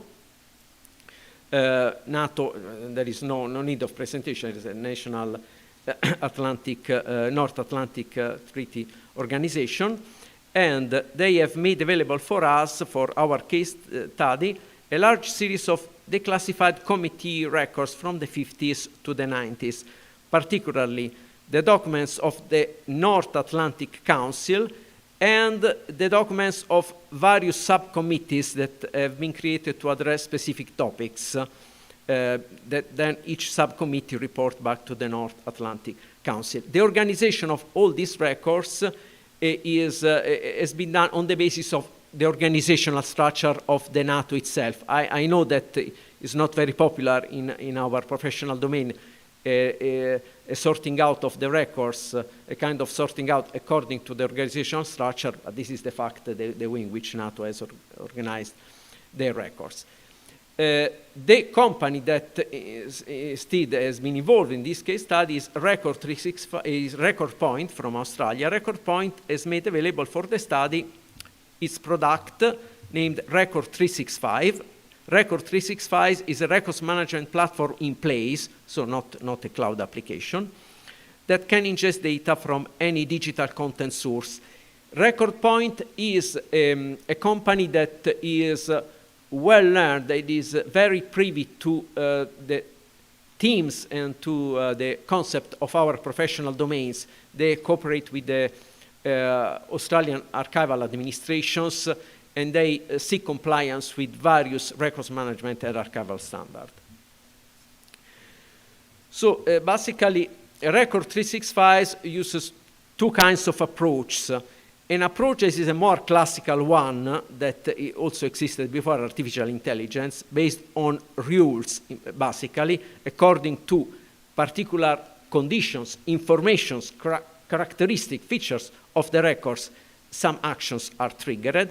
And then when there are no sufficient information for this rules-based classification, then intervenes a classification based on machine learning that use a supervised learning strategy. Supervised, it means that before you train the product. Because there is also, we will be seeing the unsupervised, in which the product tries to learn by itself. We have set a series of deliverables, and the one in italics that can you see are the one that so far we have managed to achieve some outcomes. So the application is able to aggregate the digitized document according to specific clusters. So for instance, the series to which a particular document belongs, the creator of the document, the topic of the object the document relates to. And the application may or may not capture additional metadata elements concerning that document, such as signatories or the original security classification of the document. These are the ones that so far, there are also others, but we have not investigated so far. The case study is still underway. Of course, is necessary a preliminary work. So this is supervised learning strategy. You have to teach this product how to work. How to teach? You have to provide, this is at least a minimum of 50 sample documents of the same kind in order to enable Record 365 to identify which kind of record is dealing with, and so to classify it and to associate with the right case study. Then, of course, is the choice of the series to train the model, of course, have been done by Record Point on the basis of how many documents were available, and they have chosen a series of 18 categories based on how recently these categories were used on the number of the files inside each category. It's not that it's perfect under the archival point of view, because it's also possible that is a category per se may be important even there are few documents. But in this case, it was a constraint in order to train properly their platform. And so far, 14,000 records have been ingested into the platform, into the Record 365. Of course, we have been given access to the platform to see what had been done by Record 365. So, which are so far the outcome on the first deliverable? First and foremost, is necessary to provide the platform, in this case Record 365, as many intellectual tools as possible. Ontologies, filing plan, taxonomies is a prerequisite. Not always it was possible to do that because there are limitations on the NATO side, because some materials cannot be disclosed, but In a word, it means that these intellectual tools must be present. If they are not present, it means that you cannot train the platform in a way that you can get then the best outcomes, best possible outcomes. Out of a potential number of 300,000 records, 14,000 records have been fed to Record 365. It's necessary to prepare them to create zipped packages, and this is a very manual and lengthy process that archivists had to face. This is important because these are not all 2001 in Space Odyssey that they do everything by themselves, or the humanoids of some. Yes, it is a manual process, it's a brute process, but someone has to do that. And when you are going to design a plan in order to use artificial intelligence, you have also to factor in this kind of operation. Then, of course, we have also had problem because not always has been possible to provide 50 instances of each kind of records to train Record 365. That means that for some collection of records, particularly collection from subcommittees dealing with specific themes and topics, they were made of various kinds of heterogeneous documents, and it has been difficult to apply automatic classification, automatic association to the right case folders, because it has been difficult to find a sufficient number of identical records to train the platform. This actually is another problem we have met. Also, for metadata enrichment, the second deliverable, so far we have tried to see whether Record 365 could find more personal identifier information and associate them with each document. Unfortunately, many false positives have been detected, so review is needed. Let's say we have seen that, however, there are still various problems. Of course, refinement, improvement are possible, but this is the situation. You can see here there are 3 slides about the particular structure of the NATO archives. You can see the North Atlantic Council that is divided by year. I'm not going to stay here. This is the unique identifier of each document that is being used by Record 365. And this is, you can see a screenshot of Record 365. You can see, for instance, that here there are documents found to this particular folder, AC137.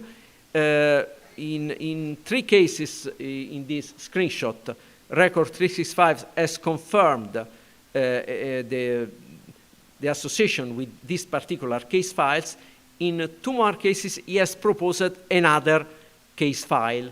But even if he has proposed another case file, he was a little bit unsure. You can see that he is ready. It means in the when you see the record platform could talk. Okay, yes, I propose this other case file. I'm not much sure about what I'm proposing to you. The second case study is CISU, is Italian Center for Ufological Studies that has made available is a large series of news clippings from the 50s of the 20th centuries to date, are around 70,000, 18,000 documents, PDF files. CISU possesses the largest archives concerning UFO sightings and UFO studies in Italy, is the second largest in Europe, after one in Sweden. Instead, the company that has provided the platform is Angus from Grimstad, Norway. Angus uses, with his platform, and his name Corpus Cube Linguistics, use a completely different strategy from Record 365. Because while Record 365 uses supervised learning, and the more information you provide to Record 365, the better Record 365 works. Instead, for Corpus Cube Linguistics, it works initially by itself. Basically, it starts analyzing the record contents, and initially it works on its own accord. The humans intervene afterward by providing feedback to this artificial intelligence platform. Therefore, the signature features of Corpus Cube Linguistics is its capability to analyze the unstructured contents of the documents fed to it, and then build index and proposal of categorization which then humans can assess and correct. Which is a problem that for this kind of strategy that is an unsupervised learning strategy, you have to feed a huge number of documents to the platform, many more documents than to the other platform. We are told by the ANSYS, ideally, we should have 100,000 documents of the same archives in order to train corpus cubilinguistic. But you have seen in the former slide that the whole size of the series to be analyzed by corpus cubilinguistic is just 70,000, 80,000 documents. So it means even if you could feed immediately all the documents of the series to corpus cubilinguistic, this would be barely sufficient in order to enable the training of corpus cubilinguistic. Some of the first outcomes of the case studies, also this one is underway. Yes, it can create indexes of elements such as dates and names of people and places, can identify names using concept and can identify personal identifiable information elements. However, by its very design, by the way in which it has been planned, is not able to leverage on finding guides and lists prepared by humans. We have already. And so corpus cubilinguistic behaves in this way whatever action it tries to perform. So for instance, when a researcher from CISU, Mr. Paolo Toselli, has provided ANSYS with a list himself had created by dividing into 6 categories around 3,000 new clippings, it has been created manually, you can see it. ANSYS staff replied, okay, yes, is useful, but as a benchmark to see what our product has done, because actually our product cannot use this resource. It works by itself, period. What means this? It means that since it's not able, corpus cubilinguistic is not able to benefit much from already available intellectual tools and reference information, our first conclusion is that these kinds of tools may be useful, particularly in situations where the reconstruction of the archival bond, the identification of the metadata elements are to start from scratch, so where actually this application might actually come in handy because, let's say, that there is nothing available. But instead, if something is already available, at this point, possibly other kinds of products or other kinds of strategy might be more useful. Again, another thing that we have used, of course, that this kind of platform of products are not able to leverage on recurring patterns of extrinsic, or I would say also intrinsic elements of the documentary form that you can find in a document. For instance, on these new clippings, there are almost all of them contain the label that you can see that has been applied by another company 30 years ago that was used by CISU in order to retrieve these new clippings. These labels have a fixed structure. The first one indicates, the first line indicates the periodical or the newspapers. The last line indicates the date. So it is rather a fixed structure. But however, corpus cubilinguistic is not able to understand what it means. Basically, the request of CISU to extract the first and the last line and to use it in order to enrich the metadata elements, so possibly to rename the file of the news clippings, let's say, has been rejected by ANSYS.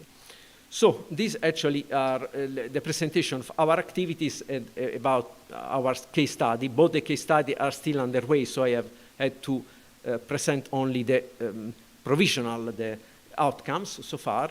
And that's it. This is the end of my presentation.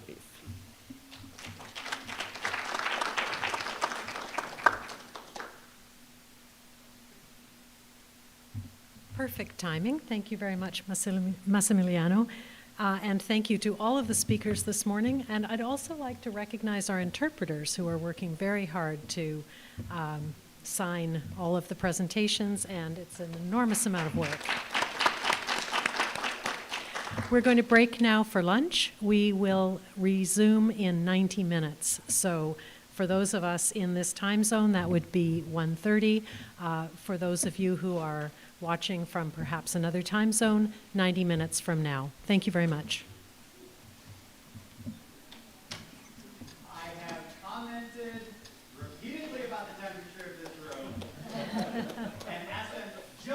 turn it off.